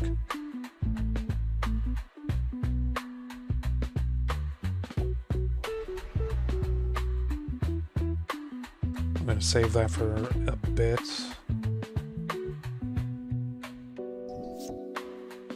Not worried about that damage coming through. Ultimisia is out, that's not good. And now that it's been a turn...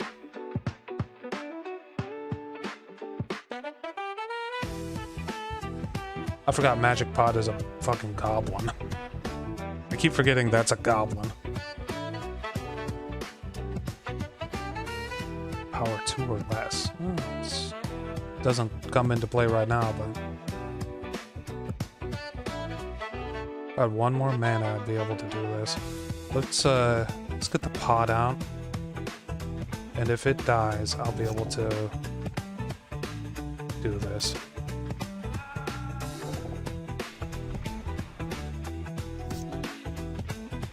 Okay. We're going to kick it, and we're going to... Oh, cancel. We're going to kick it, and we're going to put Ultimisia back into his hand. I think Ultimisia gets more expensive if I do that, by the way.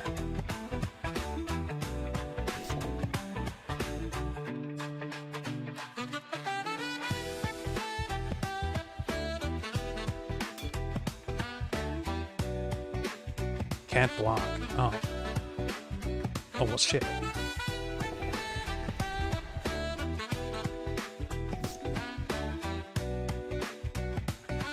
Really need that black mana.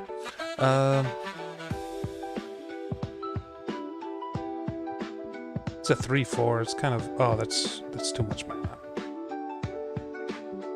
Get her out. Throw the goblin at him.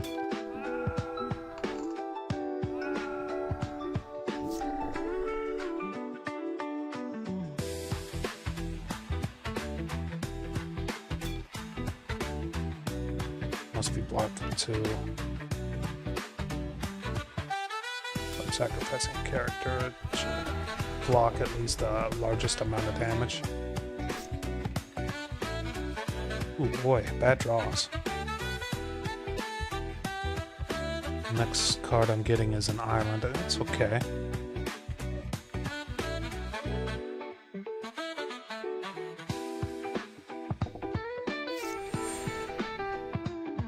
Cancel that.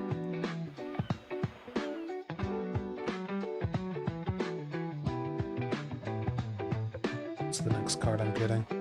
Virus Beetle. It only has 3 cards in hand. It might be useful.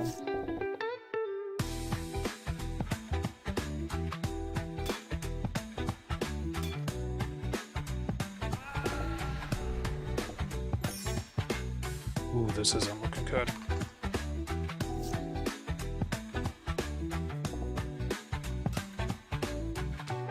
Okay, down to 0 cards in hand.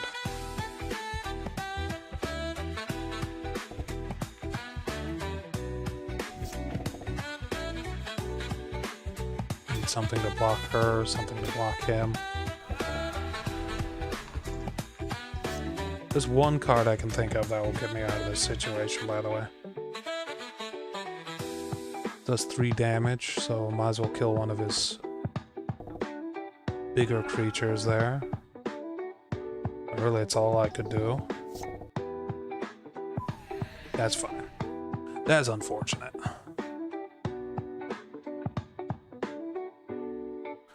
Okay, well, we got 2 wins and 2 losses. There is something I want to check, so... What is going on with that?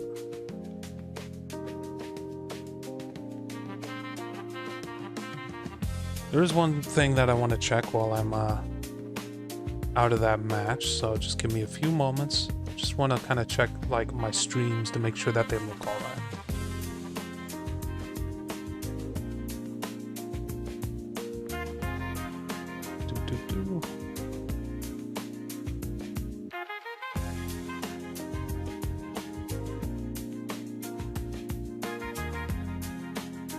Okay.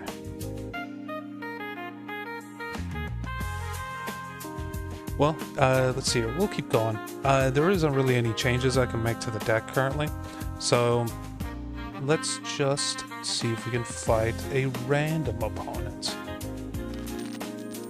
So who did we get? We got Chuangzong. Oh, that's not good because I fought this guy on a different playthrough and with a better deck, and I got my ass kicked. Alright, we'll see how this goes. We need an island.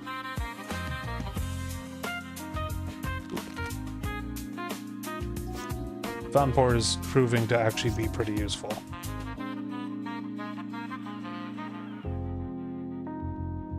Should probably crack Fountain Port though.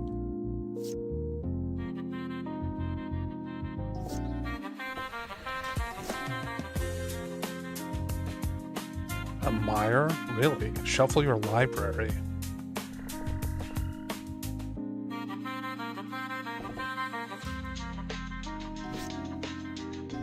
I thought mires really kind of worked in groups, not like singular mires.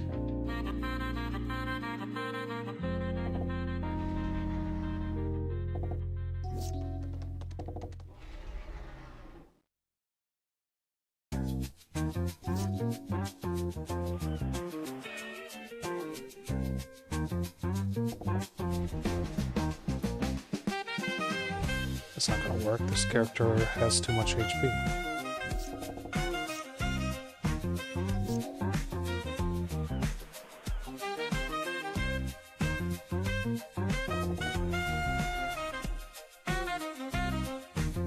If I attack with both of these, I might be able to finish off one of his creatures. Nope. He's flying now. That's not good.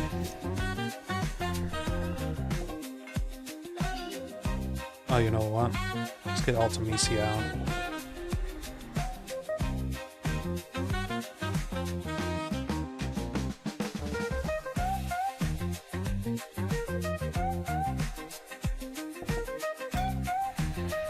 Okay, we're starting to take good chunks out of them. And I need to bring up this. Yep, I was on the wrong screen. There we go.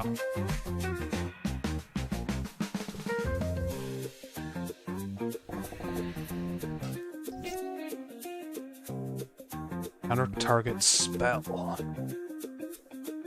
He's gonna sacrifice the mire if I use it cornered by black mages. Could surveil.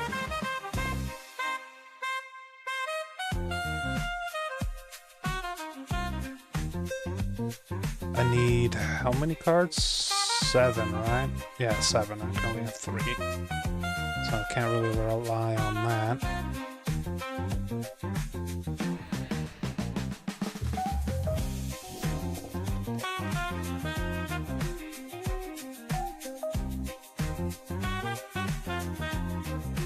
That's not what I clicked.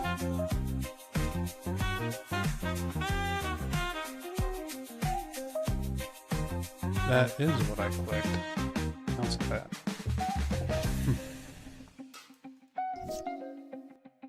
Oh, here we go. Return all permanents that player controls to their hand. So now I can just Alpha Strike.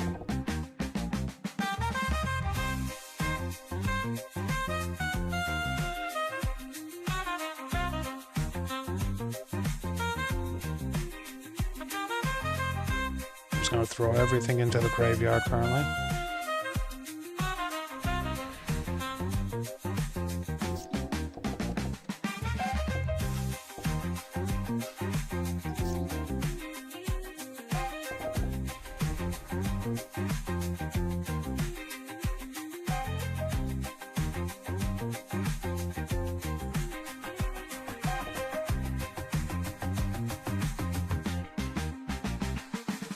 Okay, looking good.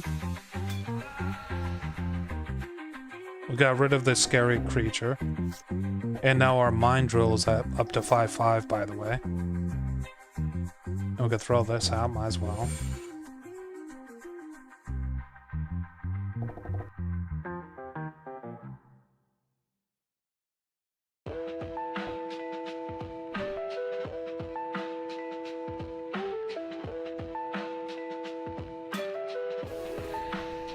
Okay, first victory.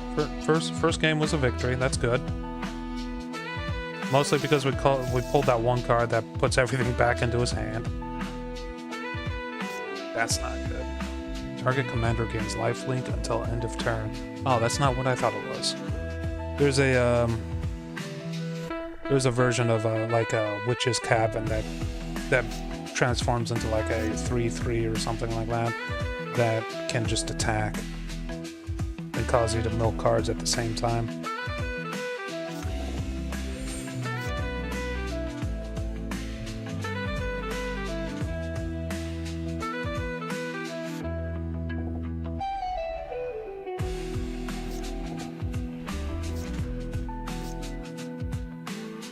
Really kind of need a we really kind of need a freaking swamp right about now.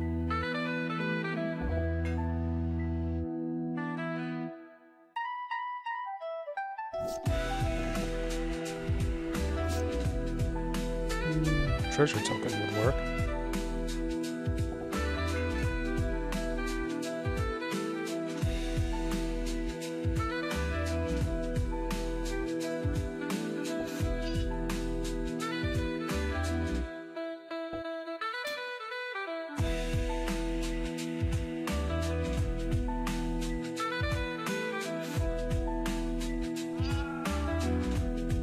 Didn't quite work out, but that's fine.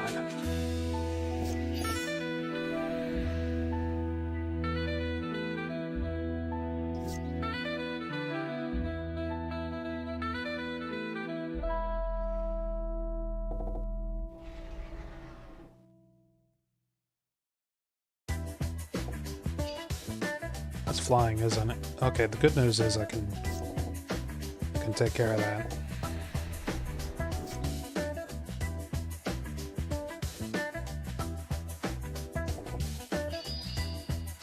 So there went that enchantment he had on there.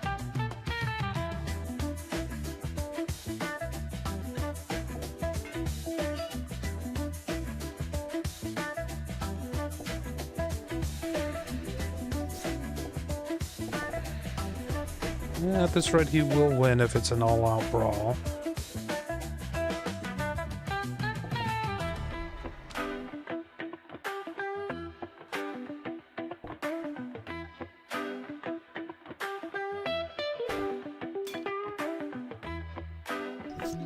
Shit, he has enough in the tank to actually block my rat.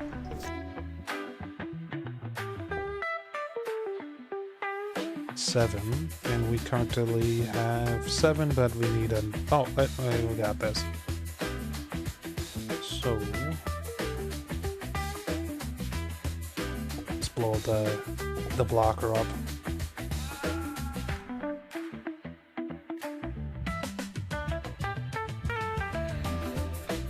I'm hearing kids in the background, that's not good.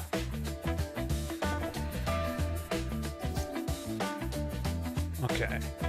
Let's get Vincent out since we have the treasure token.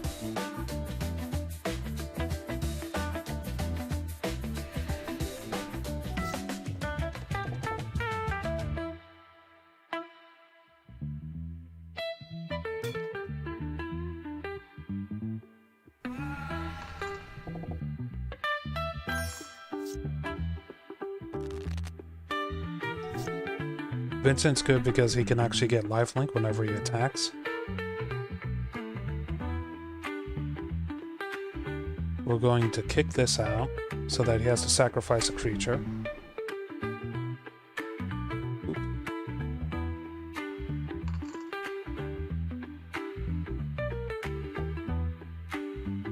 We're going to transform Vincent so he has trample and also lifelink. Get some of that HP we lost back.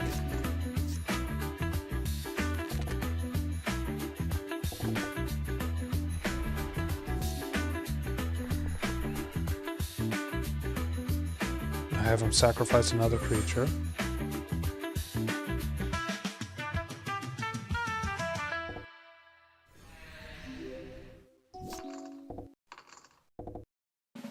Oh, he's been exploring. What's he exploring with?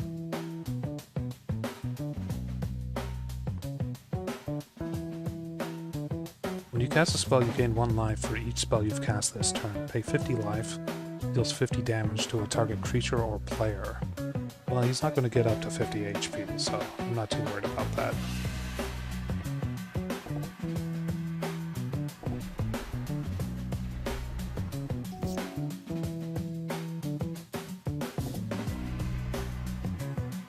Kind of having a hard time like getting ahead though.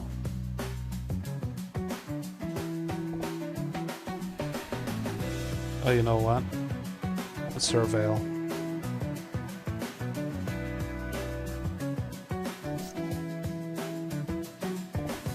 I thought that would come up as a different window.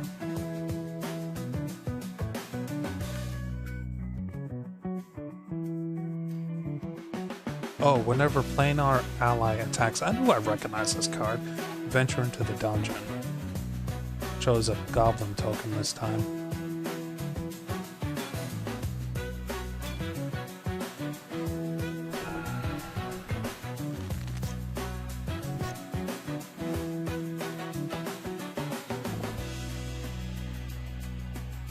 Graveyard.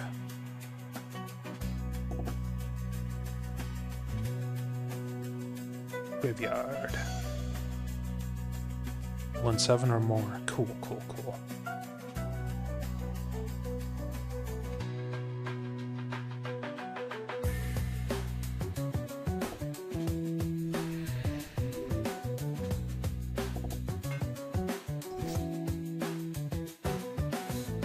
It's taking him a sec to figure out what he wants to do. He's gonna have to start blocking though. And he is, each opponent loses 1 life and you gain 1 life. Okay. Dungeons are relatively weak if I'm being completely honest.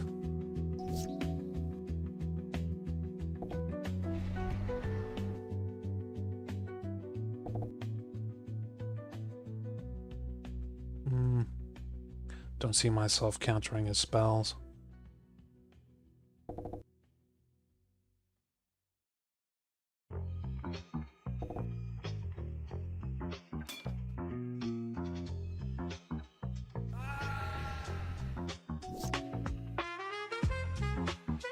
Still taking chunks out of his front line. Oh, I should get Ultimecia out. What am I doing?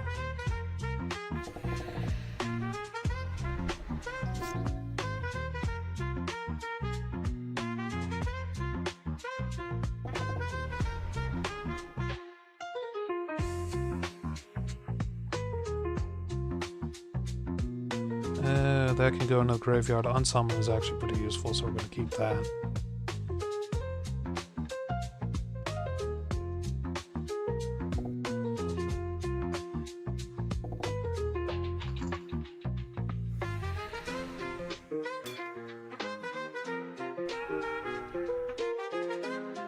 He has to throw a lot of stuff in front of the Galleon Beast, just because of how much damage it does and how, like, the fact that it has trample.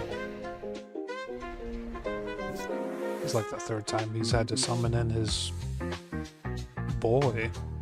So let's go and throw it back into his hand.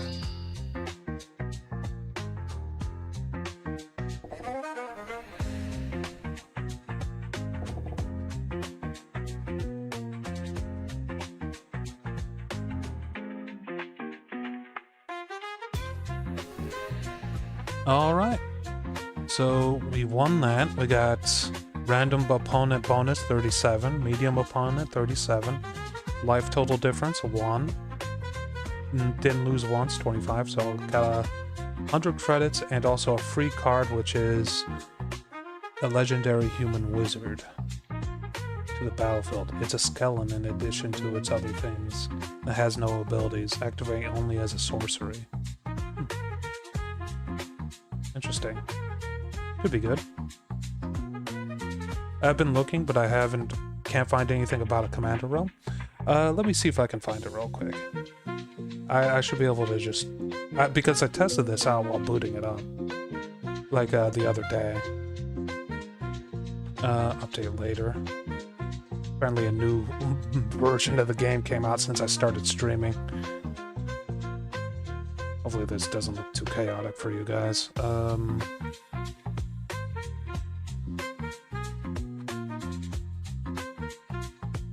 Adventure mode.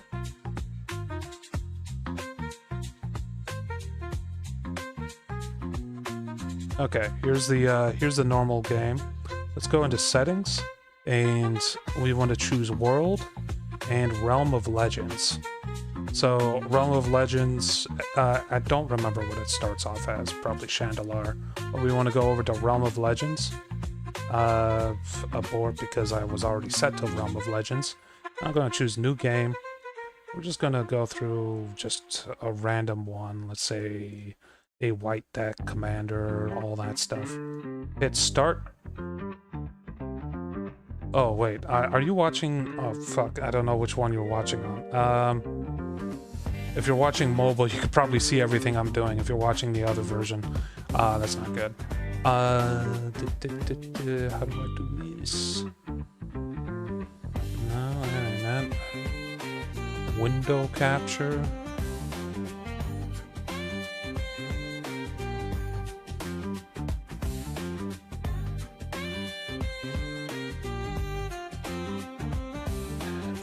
Ranu, are you watching on mobile or are you watching on a computer?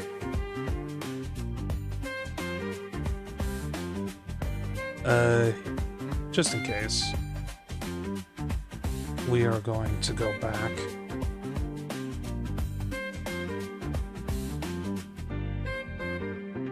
Only see Forge at the moment, not at ADV. EC. Okay, that's it. Alright, okay. So, you want to go to New Game. Wait, go back. Shit. You want to go to Settings, and then you want to choose World and go to Realm of Legends. So, Realm of Legends, I'm going to abort because I was already in it, but you want to go to Realm of Legends, and then New Game, choose whatever you want, start it off.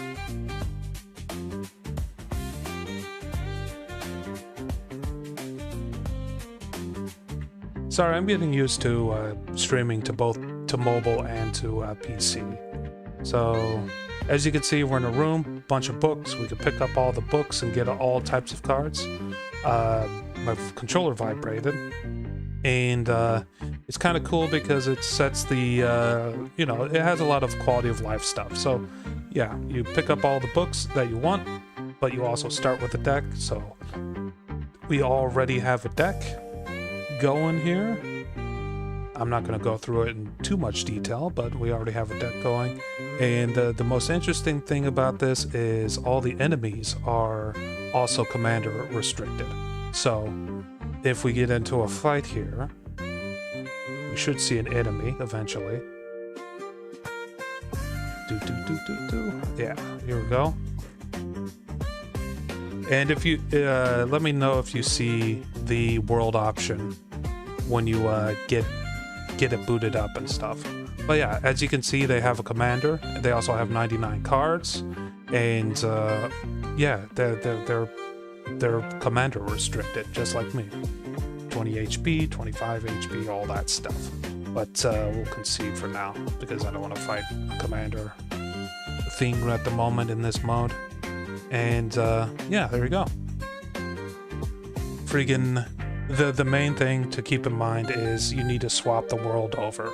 So settings, worlds, and Realm of Legends. And that's the main thing that you need to do. Did you get all that? And for the other side, we're going to return to normal. Well, that's Tangia shit. Turn that off. There we go. So we're back into the quest mode that we were doing. It's cool that I can have both of those open at the same time. Let's check the spell shop real quick. That is not the right one. There we go. So, Ranu, let me know how that works.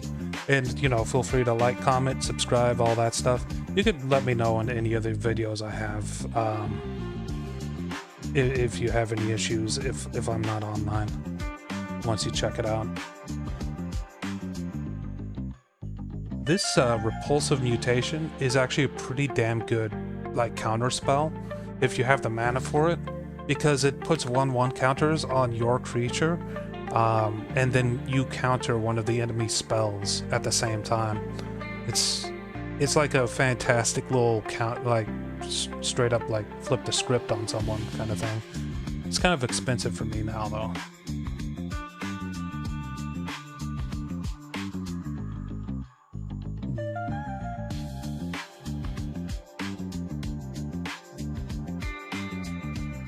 Dragonstorm. What about Duskmourn? Anything on Duskmourn?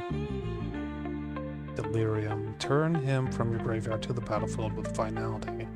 4 more card types.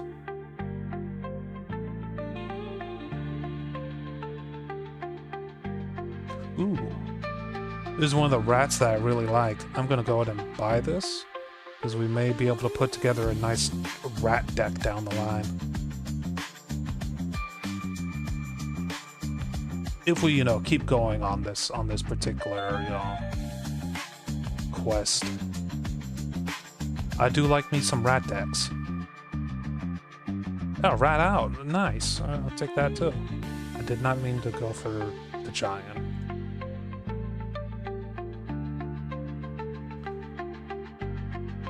Rat decks are always fun, especially, I've been finding out recently that especially blue, black, white rat decks. Blue-black rat decks are real fun.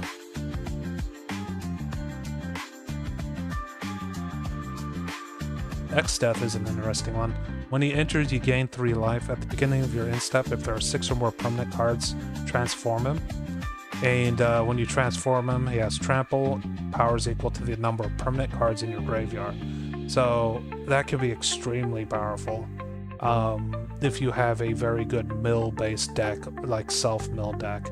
I will take that, actually.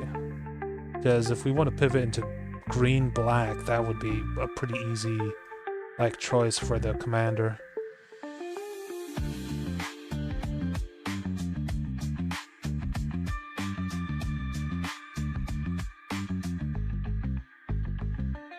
Okay. We're not going to add any of those cards right now. Lotho, Sandman, Spider-Man. Alright, we need to do this. There we go. Ranu, if you're wondering, I'm also streaming on mobile at the moment as well, which is why, like, initially I had the wrong stuff up.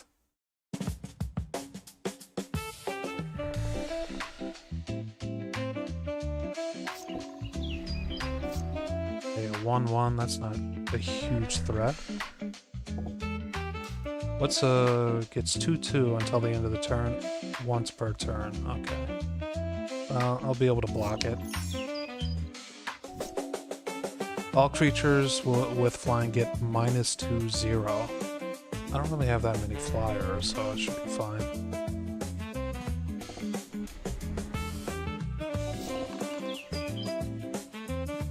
What's his commander again? Sandman. Okay. Also, that's an Omen Path card. I thought that's a weird mix of cards that we have here.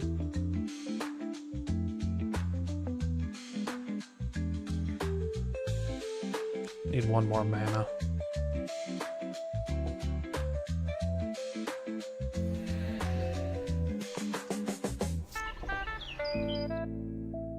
Has enough mana to power that up.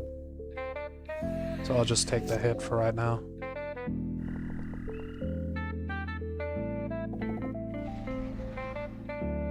And we are going to go ahead and throw both of those into the graveyard. Oh, it reminds me, someone sent me a message just a bit ago.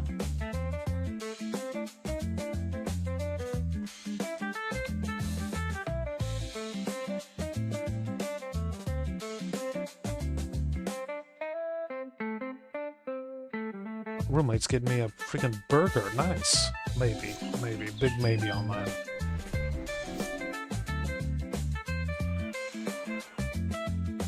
I could cycle this. I never really use vehicles, honestly.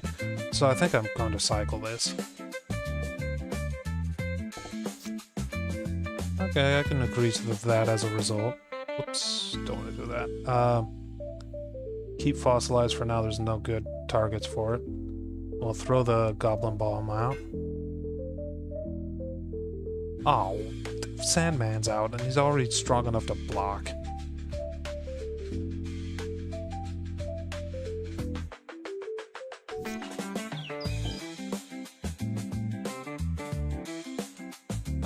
What's here? Can't be blocked by creatures with 2 or less power. Shit. Good news is I could probably kill him using this. Never mind, I can. Let's go ahead and draw a couple of cards. Throw that out. Throw this out. I don't have enough permanents in the graveyard yet. Ultimecia can attack. No reason for this guy to attack, really. Okay. We'll put Flep into the graveyard.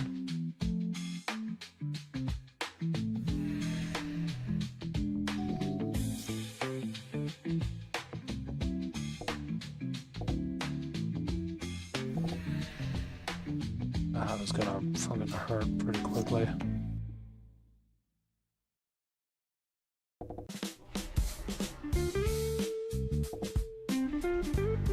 When this creature enters, target creature you control gets +2/0.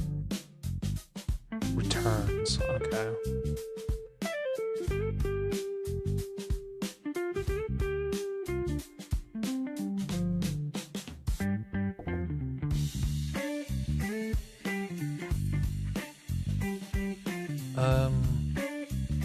We'll toss both of those. Well, we want to keep the swamp, actually.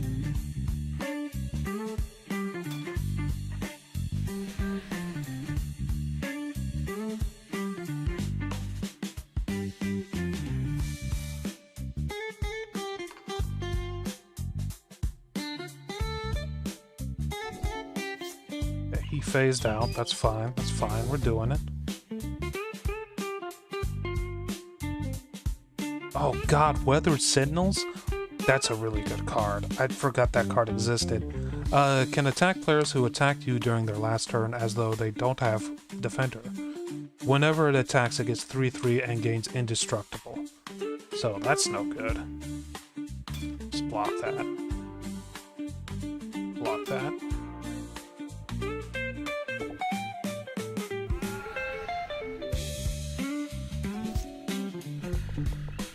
Goblin Firebomb, they're elemental.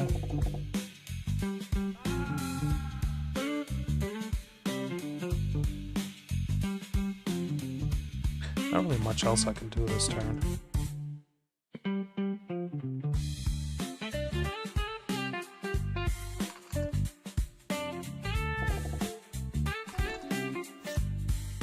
didn't attack, so Sentinels shouldn't get any additional things.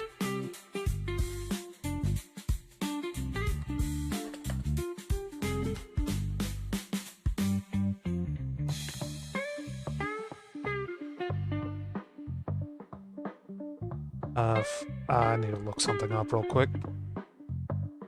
Roommate's asking me if I want something specific. Oh god.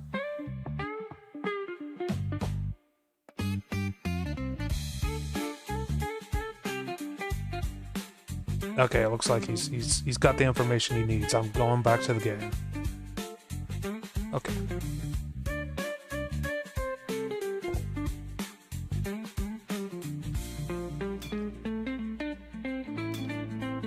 Probably has a card to buff up his creature. No, he didn't.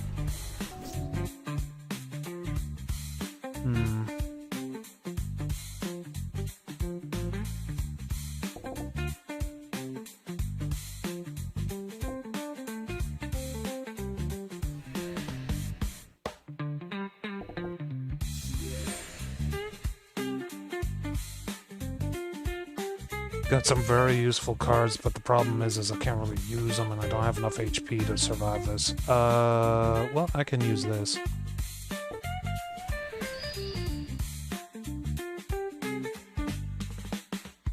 That's about as good as I can do right now.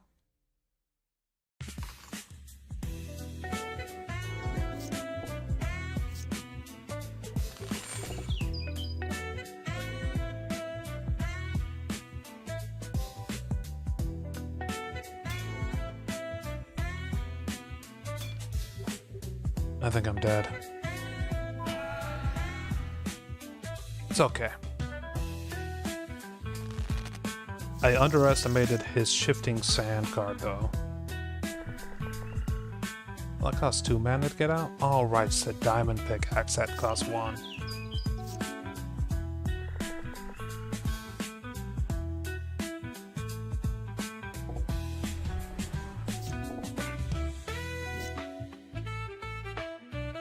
Creature per 1/1 becomes a 1/1 construct artifact creature until the end of the turn. Okay.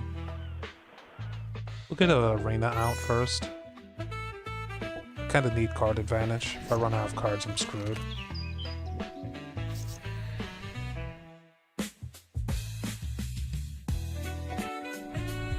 Make him exile a card real quick.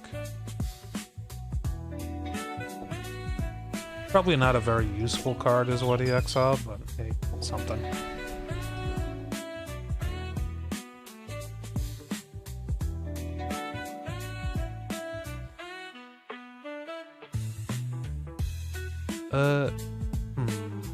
Alright, upkeep. Alright, let's do this. I'm gonna kick this out.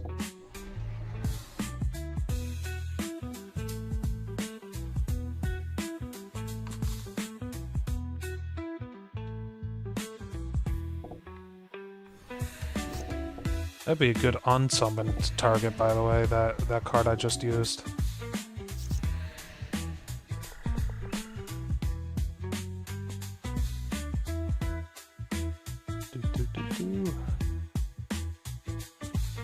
Could get Mind Assailant out. Not really all that useful. This guy is gonna be a freaking problem. Let's go ahead and get this out, and I'm gonna continue upgrading Blood Hustler.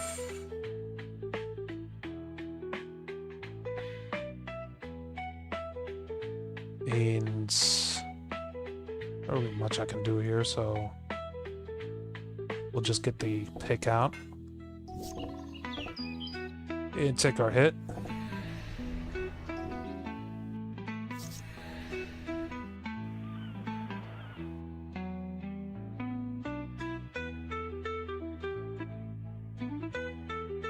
I'm gonna cast this for its warp cost.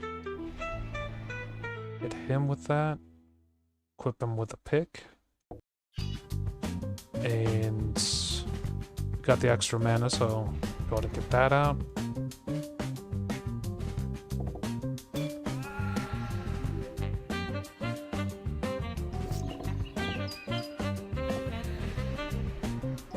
This will be fine. fine. He's a little bit ahead, but it's not that bad. Here we go.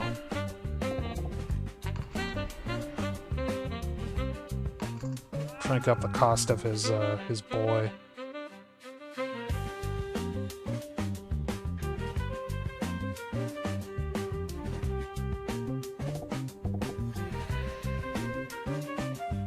Did he use Fountain Port to make a fish? Oh my god, I love that. Fountain Port's amazing, by the way. Pay 1 life to create a 1/1 fish token. I love Fountain Port.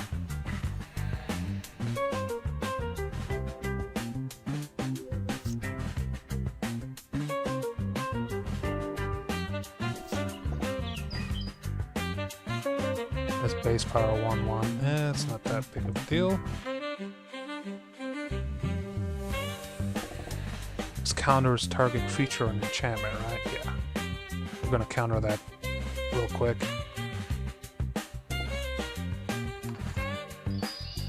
Increase the cost of his commander by another 2.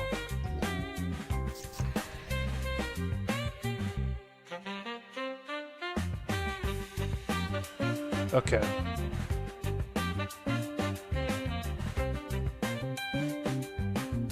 So he has to block Primal Odin, right?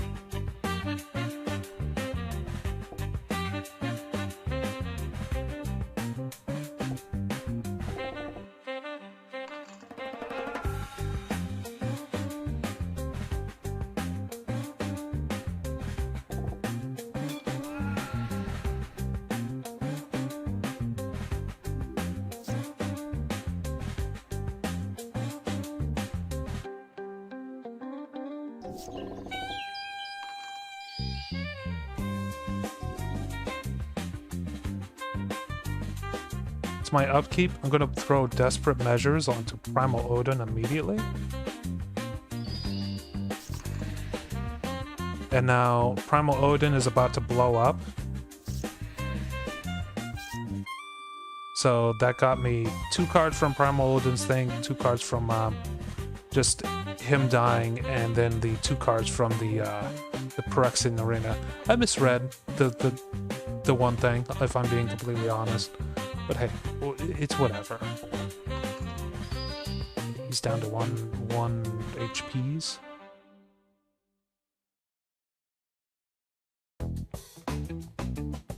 Let's just do an Alpha Strike.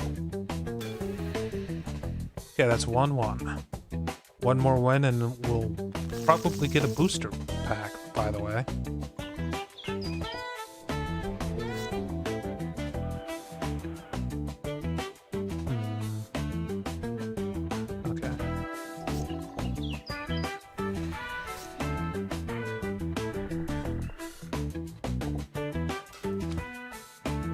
Cards. What is this? He didn't spend any mana, so he can upgrade it. I'm not gonna waste my Beal blocking that. Need 1 more mana for that.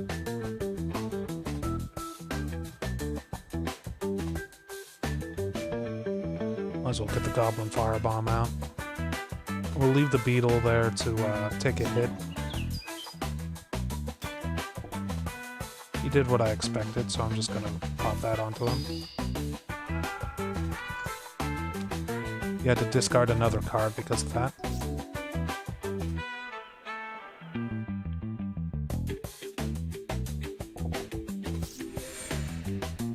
Hey, Primal Odin.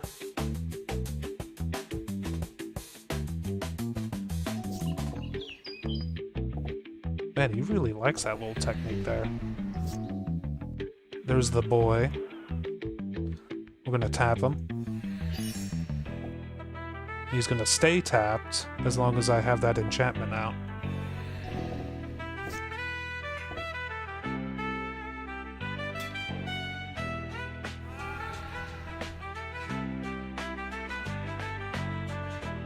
Means... okay.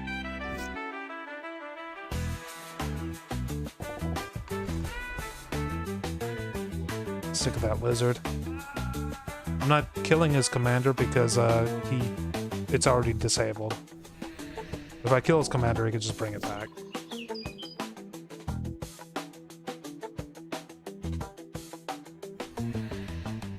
Did that hit me? Did you figure out a way to do that?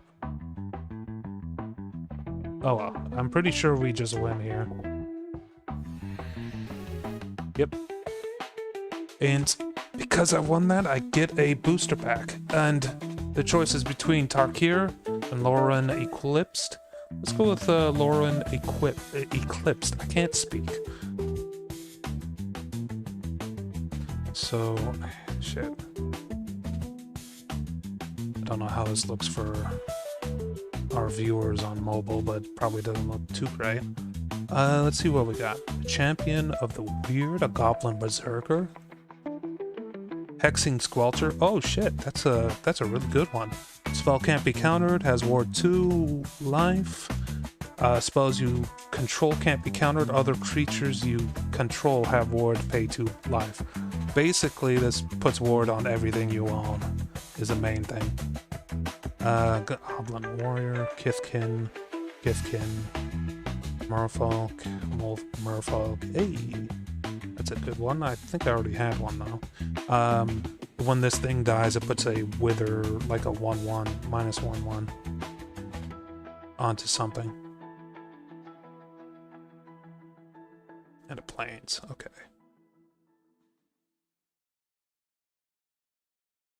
That's the first time I won using Odin, by the way.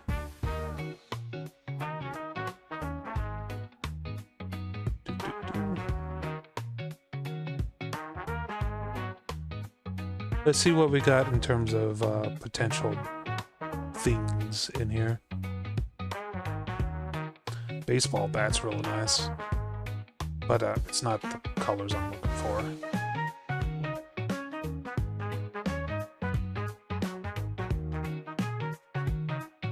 I already have Derelict Addict, I'm pretty sure.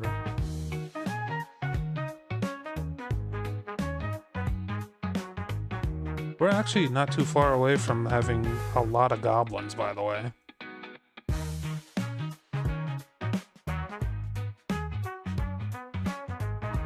Whenever a creature you enters or attacks, exile 1 target card from a graveyard. You gain 1 life. 4 mana, exiles.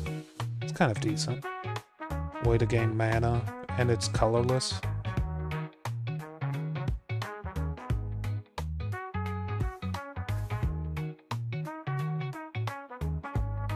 This creature cannot be blocked except by 3 or more creatures. Return this card from your graveyard to the battlefield tapped with a finality counter for 8 mana.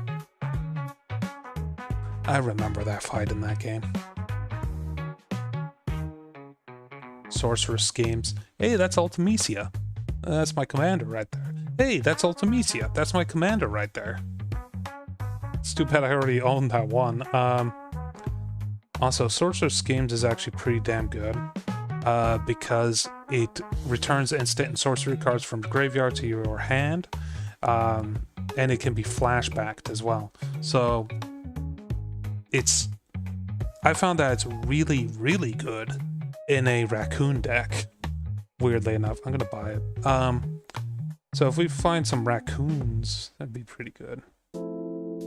Also gonna get this relic right there. That's pretty useful too.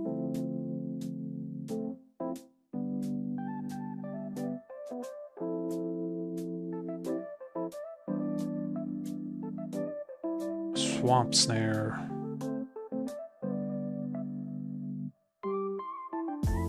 Targets a creature with flying. It's pretty decent.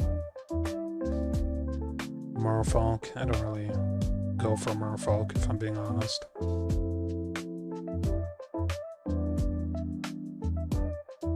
Enters or dies. Create a treasure token. There's a lot of treasure token creatures out there, isn't there? Okay, so I mentioned it before, but we can travel to a different world. Just give me a sec. A little bit of lag there. So we could hit travel, and we could choose, you guys can't see it, but I can see a little menu that popped up with a bunch of different locations. And there's like places like Lauren and the main world, I guess, is one place. So if I choose travel there, And we get a group of different enemies. And if we go to the spell shop, I'm slurring. Shop view, there we go. And take a look at what they got. You'll see that now I can buy spells from those specific sets. The 10th edition, mostly by the looks of it. But like, here's is that Morrowind? No. Sham? Oh, this is the original set with Lauren. So we got an elemental there and stuff like that. So even though I started off with a standard deck, I can actually like go and get like non-standard cards. Shadowmoor, that's what it's called. But yeah, I can actually travel to different locations in this quest mode to get different deck types. I'm not going to be doing that all that much, but it's interesting. It's also interesting that it should also change what cards I get out of these, by the way. But yeah, here, Eldraine, Thrones of Eldraine. Oh, you guys can't see it. Well, that's one location I can go to. I could go to Kamigawa. I don't know if that's old Kamigawa or newer Kamigawa, but it's probably a mix of both, honestly. So, yeah, it's cool. We're going back to standard, though. By doing a little bit of traveling, though, that should also refresh our spell shop, honestly. So let's take a quick look to see if there's anything in there that's interesting. Engine rat is interesting to me. I'll take it because it's a rat. I love rats. We'll take the rat.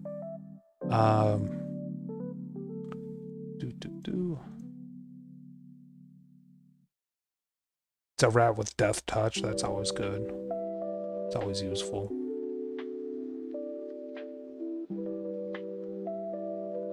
Ooh, goblin. Yeah, we'll take it. Yeah, it's cheap too. We'll take it. The prices are determined on how useful the cards actually are by the looks of it, by the way. Let's see here. Was there any Duskmourn in here? A little bit. Just a skosh of Duskmourn. Loomburrow was a lizard. I always take lizards as well. By the way, lizards are one of my favorite kinds of cards. Kate Sith, yes please. I don't think I've ever fought Kate Sith. I didn't know that that was a thing that we could do. There we go. Alright. Let's take a look at what his card... He's red. It's all red. At the beginning of your combat on your turn, scry 1, then exile the top card of your library. You may play that card this turn. When you exile a card that way... Huh. So, yeah, if he has Kate Sith out, that's a problem, is what I'm saying.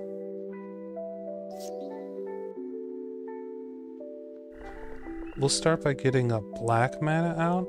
We want to save the unsummon for something he gets out with haste or something. A scary card with haste.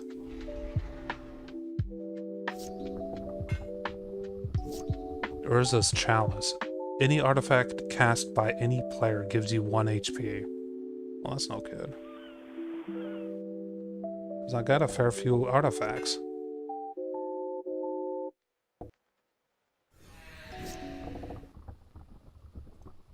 There's Kate Sith. Get out of here, Kate Sith.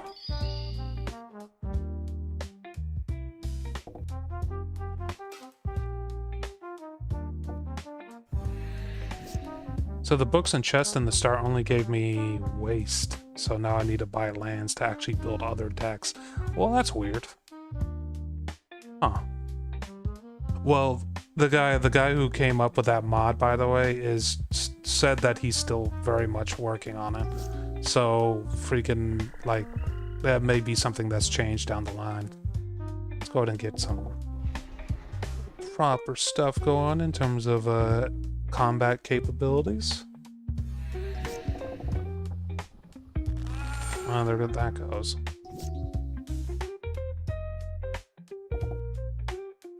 Oh, I could have brought him back using Undying Malice. That's my bad. Could have done that better.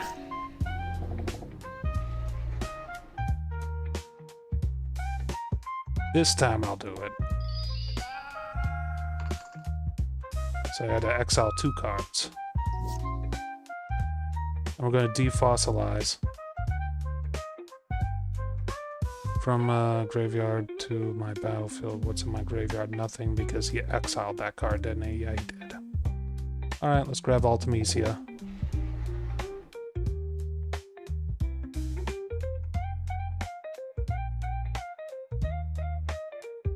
It's probably not good that I see Ultimecia as like a last resort kind of summon thing.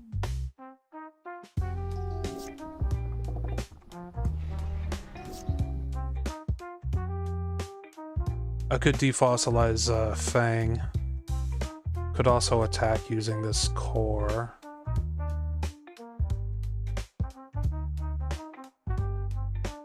Mill 2 cards, sacrifice the land, return another target permanent. You know what? Let's do that.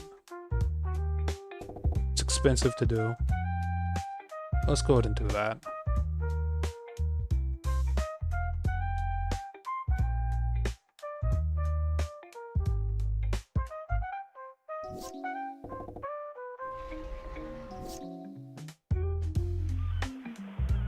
Okay. We're going to attack using the magic pot. Okay.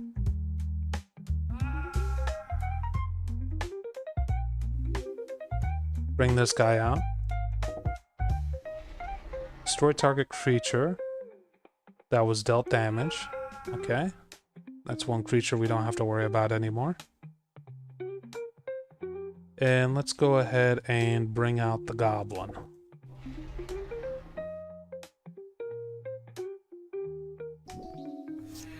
We have 7 cards in our graveyard, by the way. This is actually looking pretty close to, like, me being able to do the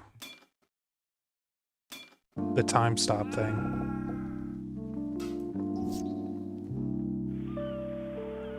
In fact, we're pretty much there.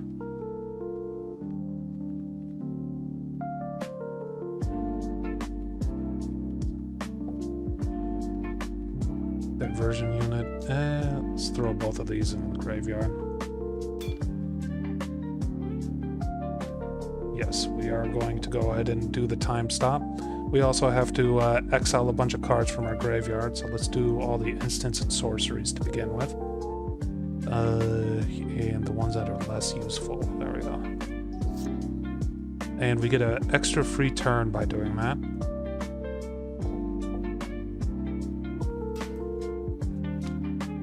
Okay. Get a 4/4 out of this. Go ahead and attack.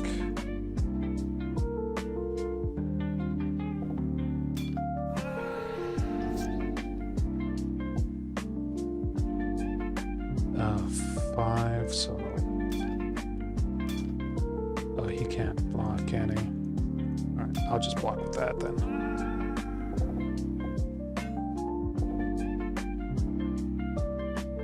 Exile Zone. The Fortune draws a card. I guess we'll throw that in? Oh, we have to exile all of them, don't we? Okay. Well, there goes the usefulness of Fossilize.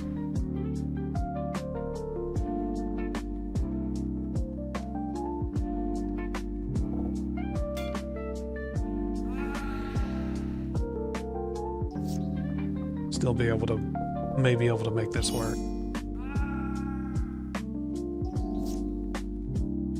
Oh, here we go.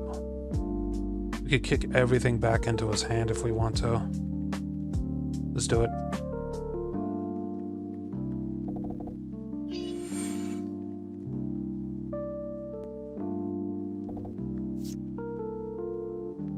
I don't know if Fossilize is actually doing us any favors, so we're just gonna throw that back in. Oh, we won. Okay, cool.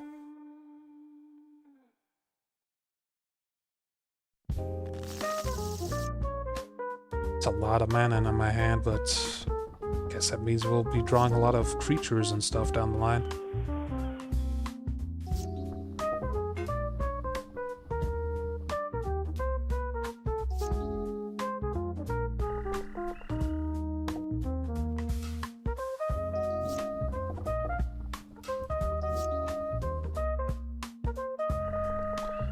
His whole thing is his passive ability. So me tapping him wouldn't really do much for me. So we'll probably just hold on to that infinite tap until we see a creature that's scary. We have some extra HP, we can take a hit or two. We are going to go ahead and put a Wicked Roll onto our flying unit here.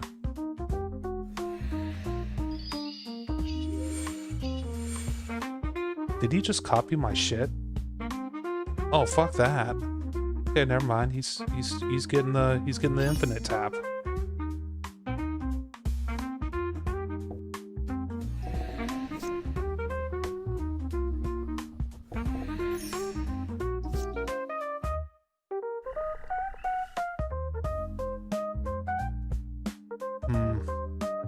Do we keep Inner Demon Gangsters? I think we keep Inner Demon Gangsters. Let's throw out the Ultimecia though. Fountainport. Yeah, let's throw both of those into the graveyard.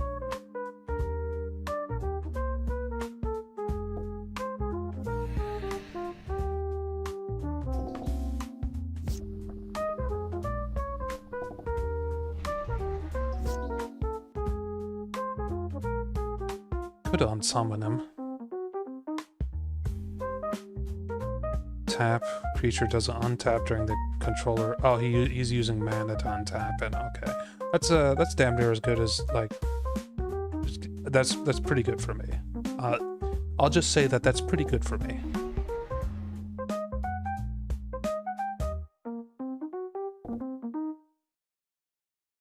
Throw the swamps back.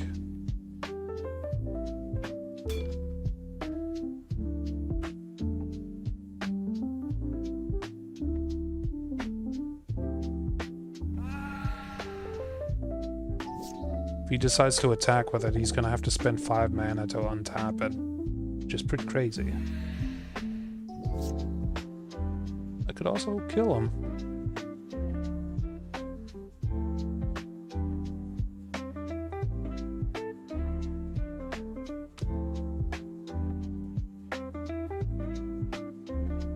Just gonna use Menace to skip right by him.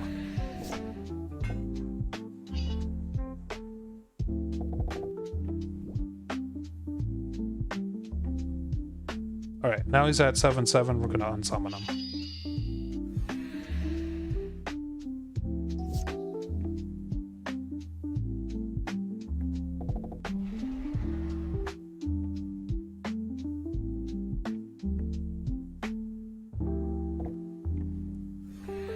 Down to 7 HP.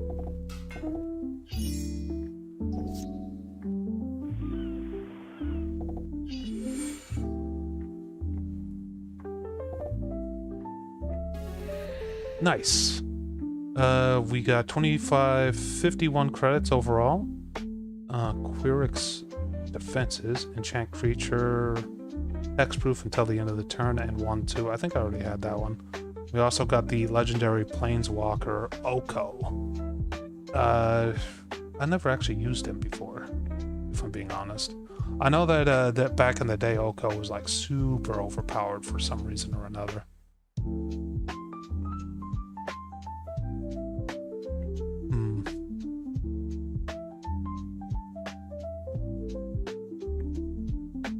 Wish there was a way to link like things that are going on in the game to my OBS so that I didn't have to change it over manually.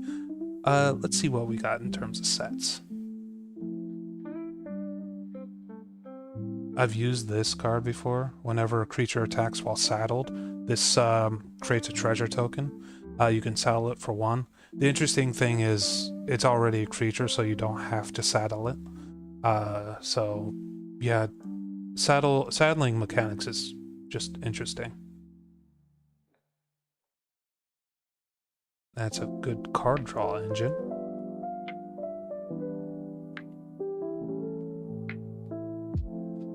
Let's see here. Foundations, Duskmourn boxes. I already have a meat locker. Apparently I have already gotten most of these, so that's bad. Splash Portal is really good. So is this Squirrel Warrior, but probably shouldn't be using all my mons on that.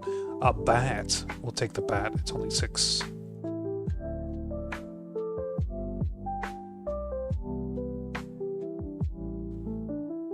Fanatical Strength. Oh, that's green.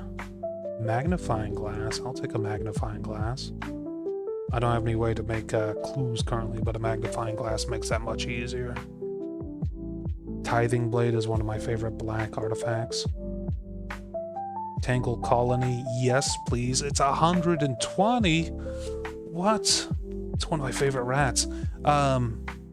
So this thing can't block. When it dies, create X11 black rat creatures tokens with that. Now the X is how much damage that is dealt to it.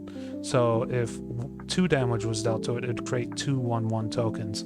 If 100 damage was dealt to it, 100 tokens.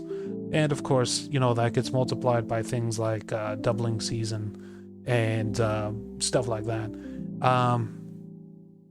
Yeah, basically it's very good. And it's also cheap to get out. 2 mana to get out.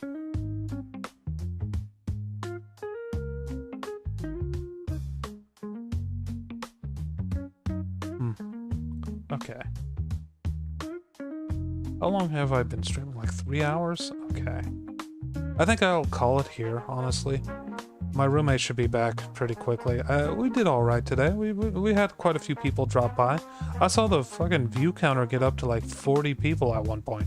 They all dropped out immediately, but I mean, that's how it goes. Hope you guys had a good time. If you enjoyed it, like, comment, subscribe, do all that stuff, all the YouTube things. And, well, I hope you had, I'll